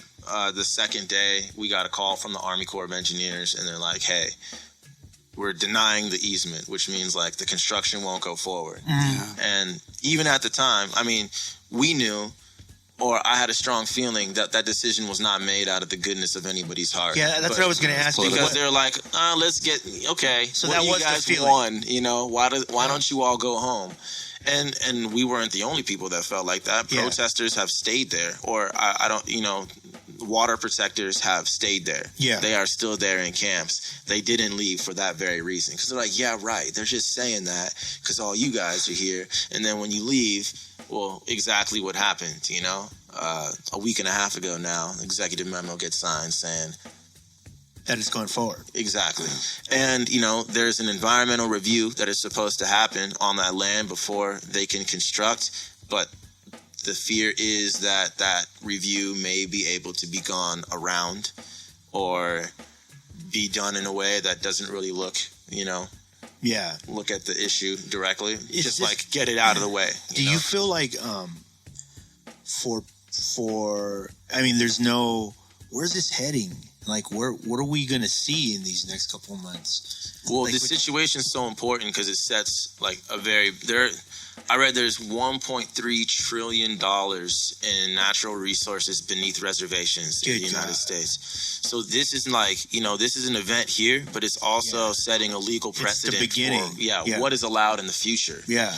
And that's what makes this so important. Not just like what, in which ways can the government like annex land or like use eminent domain land laws to build where they want to build, but like how are law enforcement and hired security agents and the National Guard allowed to engage with peaceful protesters? Right. Anything they deem as opposition. Yeah.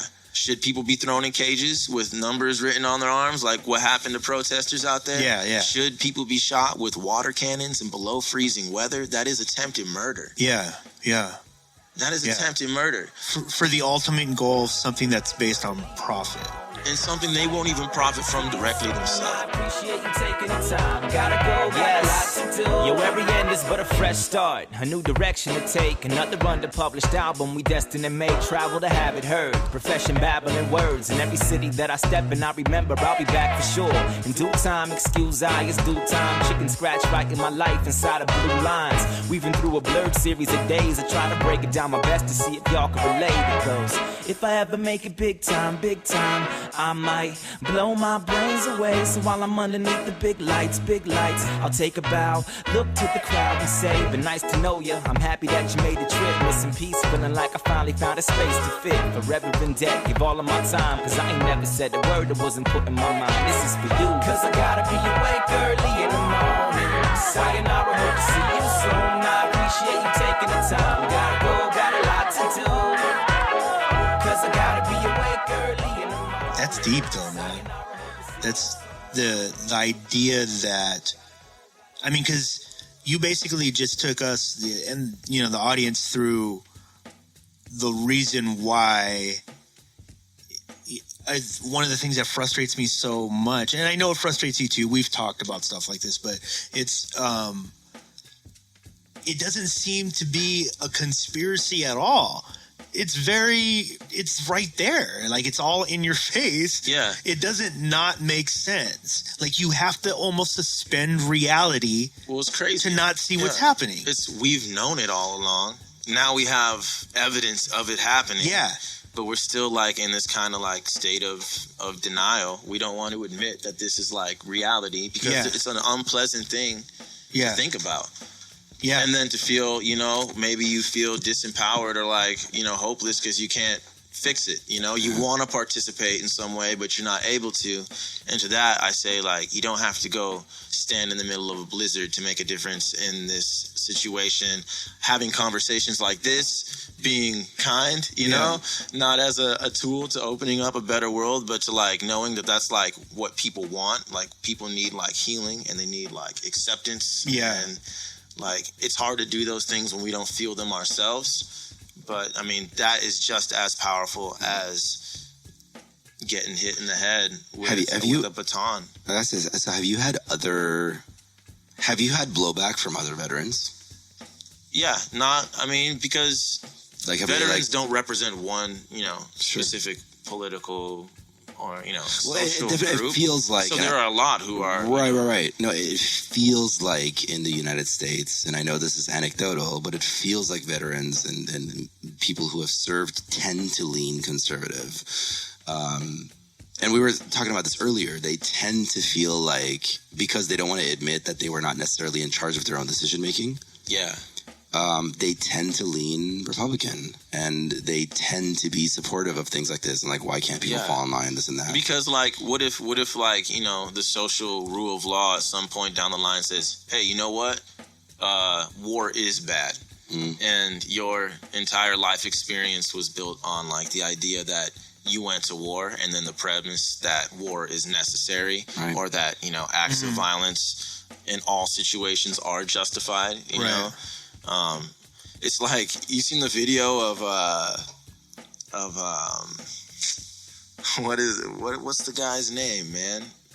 Armstrong, Moon Man. Neil Armstrong punching the guy in the face. Yes. It's like, that's why that Explain what it was. So like, there's some guy that like catches Neil Armstrong like in a hallway, and it's like, the moon landing never happened, this, and then like Neil Armstrong, like old dude, like socked him in the face, and like, really?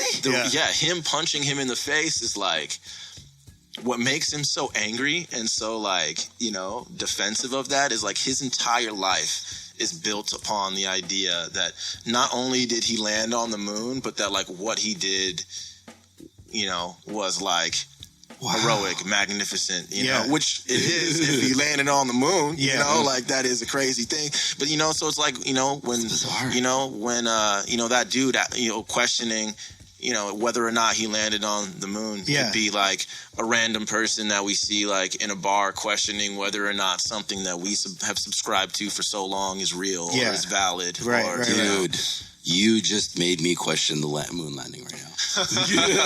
Because why would you get upset if you were absolutely certain that you landed on the moon? Because you're not that sure of yourself. You're not sure you landed on the moon? No, I'm saying you're not. The reason you respond that way is because you don't have enough self-confidence. Well, no, because I'm imagining somebody coming up telling me I'm short. I'm 6'5". Yeah. Like if somebody's like, you're fucking short, everybody knows you're short. Yeah. Dude, But what if they're you're all not. life? Yeah, I was gonna say you're nowhere near Neil Armstrong. He gets that 100% of the day, all day. Every day people are coming to him and telling him you're full of shit. You didn't land on the moon? Neil Armstrong? Yeah. You've never heard anything about Neil Armstrong? I've heard a handful of conspiracy Dude, there theorists is arguing a handful. that. Yeah. Go on YouTube. I know. There's way more than a handful. I know that the handful are Okay, on but that's YouTube. what I'm saying. But that's what I'm saying. Compared to your I'm not one saying person, we didn't land on the moon. Yeah. But I'm saying, like, Yeah. you know, we all have Neil Armstrong reactions, you know, Absolutely. when our realities are questioned. Exactly. You know? Makes you want to punch somebody I'm in the suddenly Oh, not sure we landed on the moon. That's what this podcast Hey, is to me. let's look into that, you know? That was very Trumpish. You know, we're going to look into it. I don't know. we'll look I'm not into it. saying Yeah. it didn't happen. I'm just saying we're going to look into it. That's all I'm saying. I will tell people this just for fun. Follow Neil Armstrong on Instagram, and a lot of this will make sense to you. Oh, does he has a lot Neil Armstrong is turned the fuck up. Wow. Follow Neil Armstrong. Wow, okay. So he's fighting a battle. I'm just telling you, I'm coming from a place. Yeah. I've gone down many rabbit holes of Neil. I know a lot of shit about Neil Armstrong. Neil Armstrong is Neil Armstrong is crazy. And I'm not saying what he's telling you is not true. Okay, hold on. He could be totally truthful, but Neil Armstrong is Let me the tell you fuck something. up. This exchange. Have you ever heard Neil Armstrong's idea, like alien, like his alien ideas? Well, His no, ideas on what aliens? did he say? Oh my god! I almost feel like we should chop it in right here, but Oh my God. but we can't do that because they'll throw us off YouTube. This whole interaction is very funny. Yeah. But I'm just gonna say, like, I feel bad about this, like about bringing up like wah wah wah. But a lot of astronauts get really bad PTSD. Like there's like the story with like, remember that woman who was like wearing the diaper and like tried to like kill somebody. No, why is that why is that a? I'm saying that could be happening. Yeah, that's kind of a downer. Yeah, that could be exactly like what we're seeing. Neil Armstrong's punching somebody. Neil It's probably a Armstrong- PTSD thing. Exactly. Yeah. Neil Armstrong. I'm not saying. I'm sorry. And maybe PTSD is a more common thing. Yeah. And the things that we've experienced as general people in Oh, general absolutely. life. We know Chris has talked about this a few times Yeah. because you did like PTSD training and he was like Chris for like the next month was walking around saying Yeah. literally every single person I Yeah, I meet just is realized PTSD. everybody has PTSD. Yeah, on on some on the level. scale. Yeah. It's a traumatic It's impossible experience to not live to in have it. America. Yeah, it's not. Dude, it's a Serious. traumatic experience. People have physical traumatic experiences, and then some people who are just insightful. Like people who are very insightful and tend to like question a lot of things are very prone to getting PTSD. Yeah. In America, because again, some of these things don't make logical sense. Yeah. And everyone around you is going, yeah, but just go to work tomorrow, man. Yeah. Just you'll forget. We'll get a drink after work. It'll be fine. Yeah.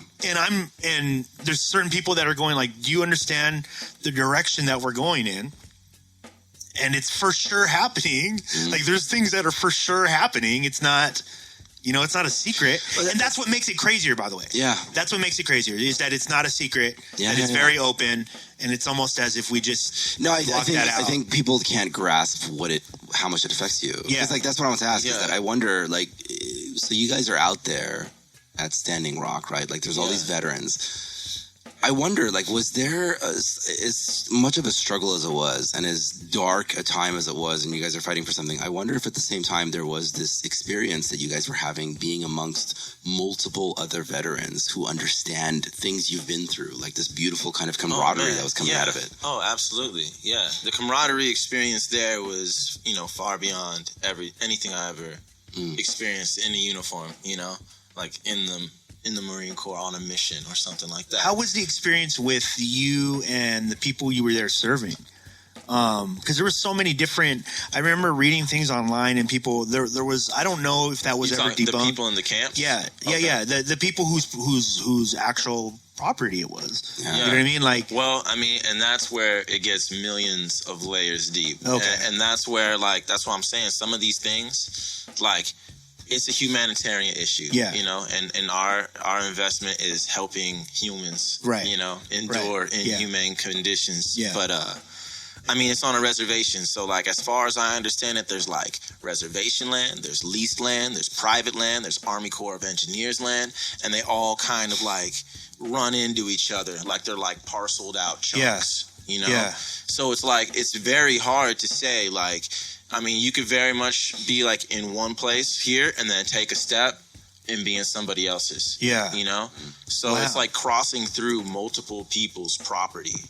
But you guys were there addressing The people of North Dakota were not happy. They are not happy about the protesters. Right. Well, I can't say the people. Yeah. But we encountered a lot of people in Bismarck, the town closest to Cannonball. Yeah, that did not want you there. That did not want us there because they have oil money, Right. or they work in the oil field, or they feel just you disrupting their way of life. Exactly. Yeah. Or they feel like, oh, you lazy, like crazy protesters. You know, like you're no good, or whatever. Okay, It's just, and then I mean, it's the tribal people. the tribe super grateful. They were cool. But there are like because that there was going out there too, there are right? levels. What was going out there? That there was information going out there about. I saw it on Facebook, and I don't know if it was ever true. Yeah, we don't fact check. That they were asked Shout out to to leave. Michael Rappaport. But no, that they were saying just send stuff. We don't necessarily need you out here anymore. Yeah, like people coming out here, we don't need you. The thing is it's not that people.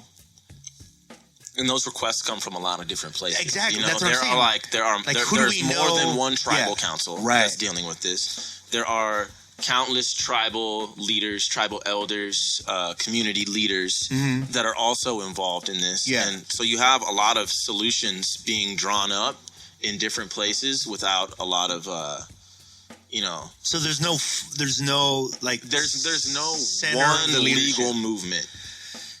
There's no one legal movement. So how does that?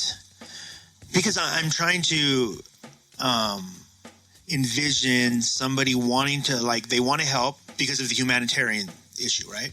The bottom line is, and I get where you're going with that, and I understand that if you want to help, you kind of have to look at it no matter what. This is just a humanitarian issue. Well, that's why we're sending out fewer people this time. Initially, we have people out there right now. I'm going out there tomorrow. To assess the situation, because it's not a smart idea to just send thousands of people somewhere and say you're going there to help and not have an idea of the ways in which they can be of the greatest help. And it's a very small place, very limited resources.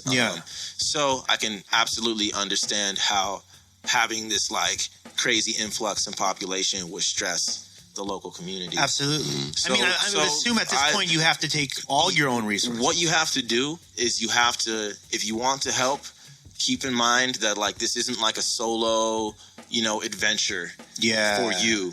You have to go in service. So that means making contact with people on the ground out there and asking them, how can I help you? Not that I'm coming and I'm going to be a help once I'm there, but in which ways can I help you the most? Did you see the people who may or may not have been there just for the experience? There was people with hula hoops out there getting kicked out of the camps. That was an issue that had to be dealt with. More than one. There's people that want to participate in the spectacle of it all. Right. I mean, but you can expect that at any march you go to. I didn't know that was a thing, honestly. No, because I heard about it at Standing Rock, and then somebody was like, yeah, the same fucking shit happened at Occupy. Yeah. And I didn't know about that. The Occupy. There's people that are really there to good party. Documentary about it. People that are there to party. Yeah.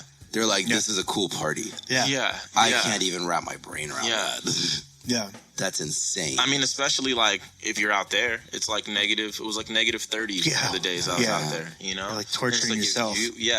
But but the cool thing about harsh conditions is they fought only for the a right certain to party type of person survives and perseveres through that. So those people might go out, but then they're gone. So it's kind of dealt with naturally. You can't party the clouds away. So Vice went out with you guys. Is that correct? No, they didn't. No, okay. but Vice went out there and they made a documentary, wrote up some articles. Yeah. But they didn't go with us. Okay. What did you think about their We were coverage? arranging something to do, but we were in a huge rush. There was reporters from like a bunch of outlets, but Right. yeah, we didn't end up. Well, because a lot of the conversation that kept happening online was that it's not being covered, but it sounds like it was. Well, it was Was it though? Where? I mean, it's not being covered the way that it should be. Right. being Yeah. covered. It's being covered in ways that people could still very, well, avoid that without even trying. It's just like in a place. they're CNN, not Fox, looking. and MSNBC did not cover it as much as they should. Yeah, CNN did an article with us early on, and like after that article, we went from like 200 people to like 1,500 people in like a matter of like 2 days signed up wanting to go. Yeah. So like that was a huge help, but it's like. But beyond that, Their interest is like, they want, if people are going to click on it, if they're going to read this, if, we're going to get this page view, we'll do a story on it. And like veterans being involved in a situation like that in their eyes was a story worth telling. But like they also, I can't say definitively because I haven't like done like research on it, but like the media is a tool of the government, and where they point those cameras ultimately is like serving somebody's agenda, And if the interest of the government is to allow the law enforcement there to do whatever it is they need to do to get people out of the way and have this pipeline built, then there's not going to be a Fox camera there or a CNN camera there. That's like journalists. That's why journalists become whistleblowers and why they lose their jobs. It's because they're like, well, I'm going to report on that anyways. And like, well, Timmy, it's not allowed here. So at Channel 7. is there? Do you know if there's conversations? I'm trying to warn Timmy. Yeah, fucking Never Timmy. listens. He's Fucking kind of a Timmy. dick, though. Let's be honest. Yeah. Stupid so haircut. if it seems to me, right, that, and I gotta think that there's other people having this conversation about, because wouldn't it be, and this is the total artist brain working here, like, wouldn't it be beneficial for some people in support of the people there to just have like a well-produced coverage of this, like, well, they like do. just an independent. They do. There are. Yeah. There's Where can people find these? There's these guys called and it's the same thing. This is information that is coming out of the camps.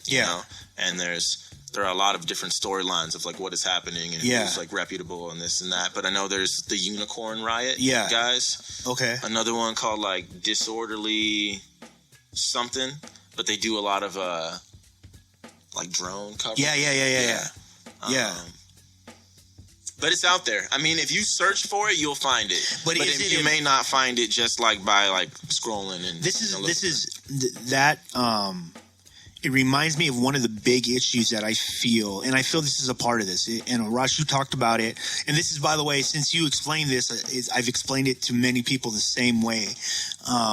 When you were talking about the stuff, like basically how Trump came to be, right?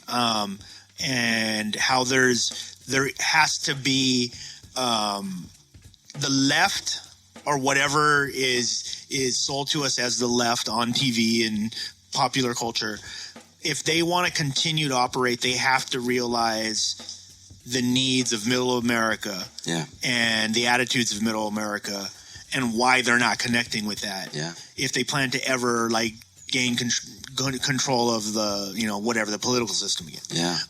But you also pointed out how it's important for everybody to feel that everybody to try to understand other people. Yeah. And that's what I'm asking. Like, so when you say like what was it? The Unicorn what? Unicorn Riot. Okay. Unicorn Riot. And this is what I'm saying. Do you think that the stuff that is getting, like what I envision that would be great to have done out there would be able to have those things on platforms that are easily translatable to people who may not be like yourself or myself, but they're good people. They are people who may be in Middle America who think, like, who are trying to think out of the box and maybe don't know how, but something like Unicorn Mafia scares the fuck out of them because they're like, what the fuck? What kind of gay shit is Unicorn that? Mafia. Yeah. And you know what I'm saying? And because if we don't at least acknowledge the fact that those people exist, then we make them enemies? Well, no, not necessarily, but I think sometimes, like, when you're trying to raise awareness and you're trying to, like, tell a story, in particular a story maybe as, like, deep and worrying as what is happening in Standing Rock, you have to take discretion in who you have that conversation with. Yeah. That's not something that you can necessarily go out and tell everybody. Yeah. Because most people probably aren't ready to hear any of it. Yeah. And so there's always going to be those people that, like, yeah, maybe this media is, like, you know, out of their reach, but, like, there's always going to be people, like, I mean, the stuff's on YouTube. Sure. Facebook is it has, like, tens of thousands of shares. I know that's not as big as it should be, but the awareness that has been raised around this situation here on an independent level is amazing. It's a big movement. You know, it's been going on for a long time. Sure. Way before we got involved as veterans, there were people out there, like, doing, like, heroic things. Yeah. So, but do you think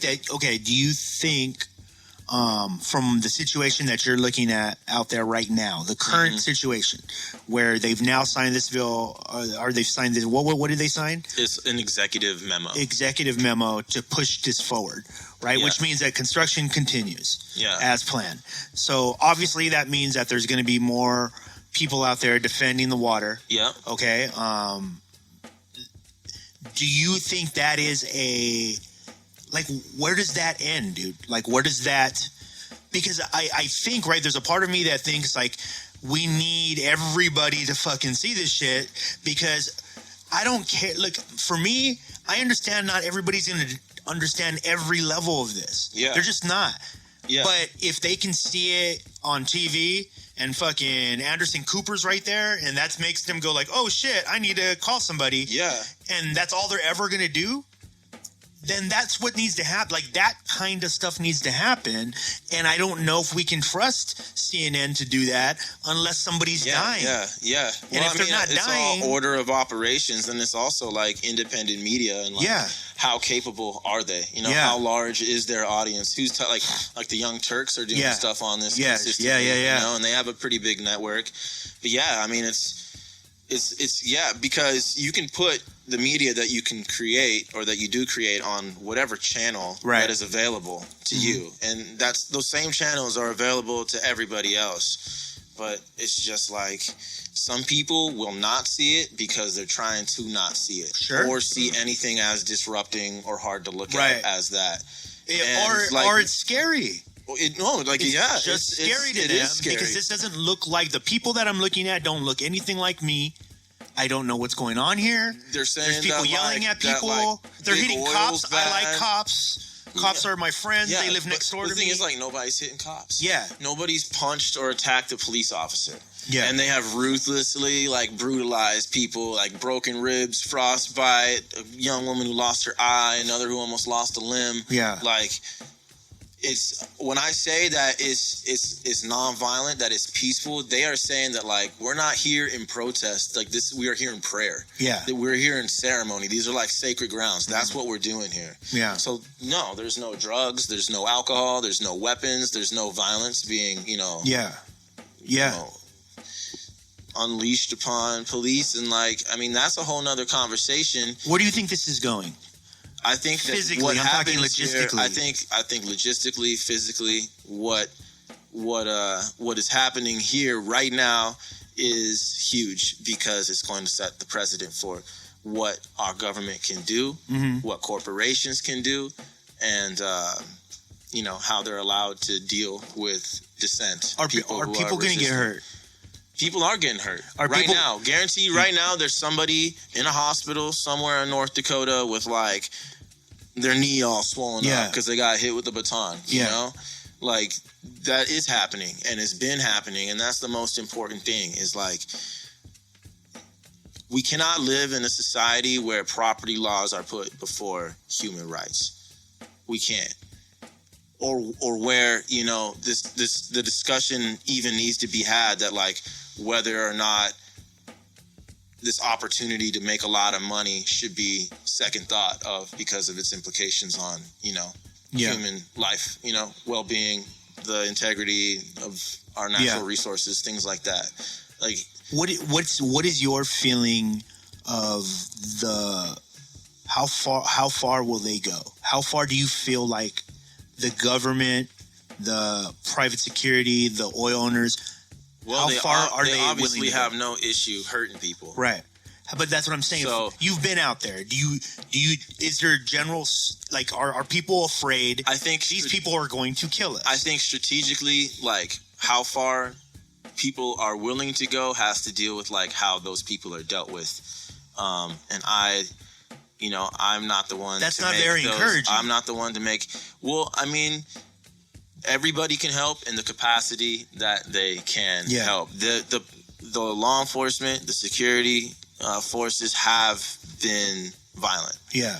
We know that they don't have an issue with hurting people. They're going out there every day to do it, So, yeah, I mean, people are getting hurt right now, and they're going to be getting hurt tomorrow, and they're going to probably be getting hurt the next day. Yeah. And the fact that they're willing to stand out there in freezing weather for, like, something that really does affect all of us at the end of the day. Right. Like, the world's running out of water. There's going to be wars over water in our lifetime. Yeah. And this is in our backyard. And, it says a lot, like, yeah, you don't have to go stand in the blizzard to make a difference, but it is in our backyard. There's a lot that we can do. The world we're living in today, there is a lot of space for change, and it is on us as a people to, like, realize we have the power to direct that change. And if we don't, harness that power and, make the compromises that we need to in our lives in order to, like, see that we go somewhere better than we were today or yesterday, it's on us. We gotta push it in the right direction. If we decide we don't want to deal with it, I don't want to think about it. Like we were saying, there's things that we've always known were wrong, but there was no evidence of it directly in our face, and we continued on. Now we're at a time where there's things we know there are wrong with the world around us, and we see evidence of it in North Dakota, in our backyard, in Flint, Michigan, where people have had lead in their water, for years. Still. Things like that. They're becoming more and more apparent, more and more unavoidable. Yeah. So, I mean, that's like, what other sign do we need that, like, the culture of pretending nothing's wrong is not going to get us very far? Yeah. You're going back out there soon, right? Yep. I am. When is that? Tomorrow. Oh wow, you're leaving tomorrow. Yep, leaving in the morning. Have you been working on music during this time period? Yeah. Yeah. You have a project coming out? Yeah. I got so I just got, like, I was staying at my sister's house. So when I went out there the first time, my lease ended. And I had, like, so I came back. I've been staying at my sister's. She's been super cool, letting me hang around there. But I just got a spot up in LA, though. Yeah. By the way, last time you were on the show, you and Innate were living and creating together, right? Yeah, they were living in the same place. We were that living place in burned Campo. down. That place is set on fire. After I moved out. Yeah. Oh, But, okay, all right. You I had moved a out already. dream. I had this dream. you were that- innocent. A weird thing about that is a lady one night told me that the energy around your house is exploding. What? Like, this lady that, like, walks, like, really long distances, and I think she's out there a little bit, to some degree. And we had a show, and I was pulling my keyboard out of the back of my car to go walk it inside, and she, like, put her hand on my shoulder, like, scared me, I was like, whoa, it was like 3 a.m. And she's like, the energy around your house is exploding. And then she walked away. Yeah. Wow, that's creepy. Yeah, it was creepy. It was pretty unsettling. So But then the house burnt down. So you've been working on an album? yeah, Okay. yep. And it's almost done, Yeah. but I haven't. I mean, I don't know, the exact strategy for releasing these things is going to be, but it'll very well likely be like, done, and then I'll, like, promote it for a little bit, and then I'll put it out. Yeah. How has these experiences affected your music? Yeah. Are we hearing a different EP than we've ever heard? I don't think so. No? No, No. I don't think so at all. You think it's still the same EP, just different time? I think it's well, I play like a lot of like guitar and piano on it, and then like program drums and do things like that. But no, I mean, I think like that's what I like about that Such As I album so much, is that it's like I could listen to it. It's like for the first time ever, I had a project that I could listen to, and it's like I'll stand by whatever I said on there. Anybody could question me about any of that shit, and I'll answer up to it. Yeah, that's where I was at. And I feel like I'm still like in the same place. You know, it's going to sound different. It's going to be different in a lot of ways. Yeah. Yeah. Are you ready to describe the sound of it yet? Well, I've worked with like string sections. I heard about some of your stuff. Oh, okay. From Nate and Dan. Oh, okay. The levels that EP will go to get the sound that he wants. Oh, the thing that he needs. Some people think it's dumb, you know, that's like it's too much. You know, like why put so much effort into like creating something if like the end goal is to get it out there and like share, you know? Why not?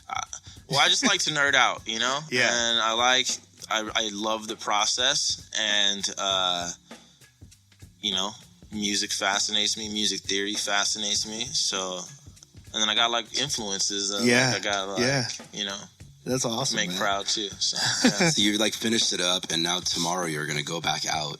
I didn't finish it up, but Okay. it's close. It's really close. And you're going back out to like evaluate, kind of, right? You're being sent out there to see what might be needed.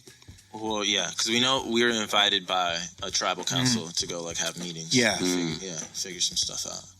That's good. So then, like, next time we get you back on the show, you can tell us about the release of the album, and we can like dissect the fuck out of that some more. And also what's come out of this situation. Yeah, man. Yeah, dude.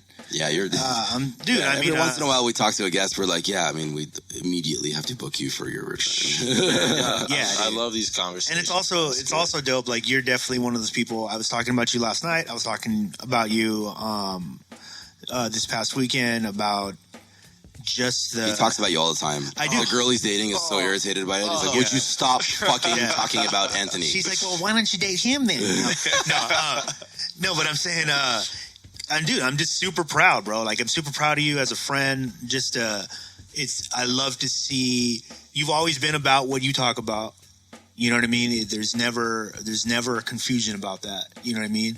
And it's, I think it definitely, I know it inspires other people because I run into people who are inspired by it. And I think that's really dope. Man, take care of yourself.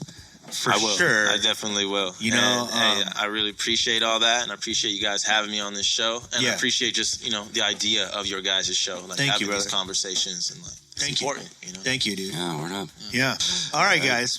Dude, thank you so much. Tell people how to get in touch with what you're doing first. The best way to do that. We're on Facebook. Okay. You can find us on Facebook. Veterans-Stand is the group of us. Okay.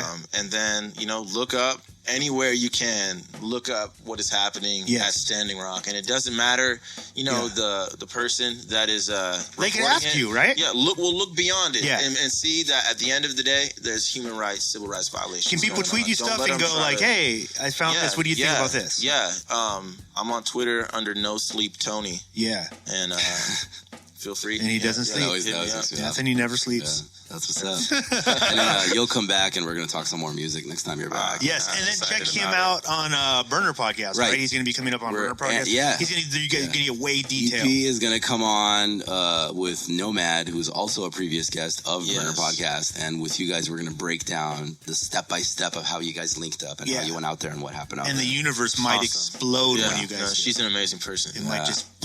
She was on my birthday. We had a good time. Oh, what? Yeah. She brought her new Cuban boyfriend out because she's doing like music in Cuba, like doing like music documentaries and shit. Word. Oh, that's amazing. Yeah. I saw something about her. Like she's like, oh, I'm going to Cuba. Yeah. Like, oh, she's been back and forth from Cuba. Amazing.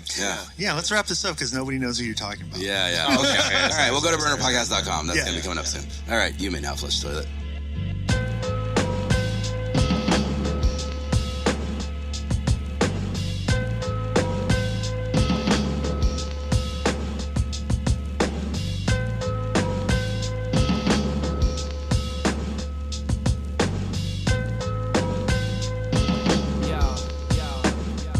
refuse to fuss over fame. I'm still paying with a buck and some change. I don't need to walk a road where everyone knows my name. Don't need the newest ride, don't want the newest gossip. Too often we getting caught up in squabbling over nonsense and get confused with what it means to profit. Subjected since birth to put our worth into objects, so we slave away to wave the grain in the face of faces that look the same but never stood in their place. Like I don't know what she knows, he don't know what I know. She studies the Quran and I was raised with the Bible, but what I've learned to realize is we're products of our environments. If this were different times, well then it'd be different lives we live. But this is us, this is now. Been blessed with vision, each step's a quest to figure it out. And I'm trying, no man's an island, so I treat it the same. Got a lot to learn observing as I'm seeing the change. But everybody's got a ticket on a one-way train. What's done is done, there ain't no turning back now. Oh, how the days seem to speed up. Turn the beat up. Try to slow it down and put it on repeat, but everybody's got a ticket on a one-way train. What's done is done, there ain't no turning back now.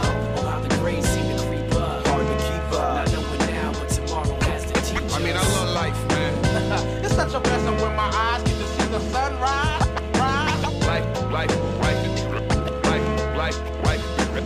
Life is beautiful. And I don't know what to call it, dude, but every song is something new for me to fall into. Or so it is when following truth and never know the way. Steady zoning, see the past pass by, call it growing, try to hold the day. Seen it slipping as we focus on the physical, wishing it was an isolated incident, but it resumes. And though the clouds try to cover your light, silver lining when the sun hang behind them, it's an uphill fight. Never give in, never know more. But I remember when I used to make my bed on the floor, and there's so many of my people in the same situation, caught up in incompetent systems and confrontation. Gonna take a lot of power to grow. What can you do on your own aside from putting out a hand for your bro?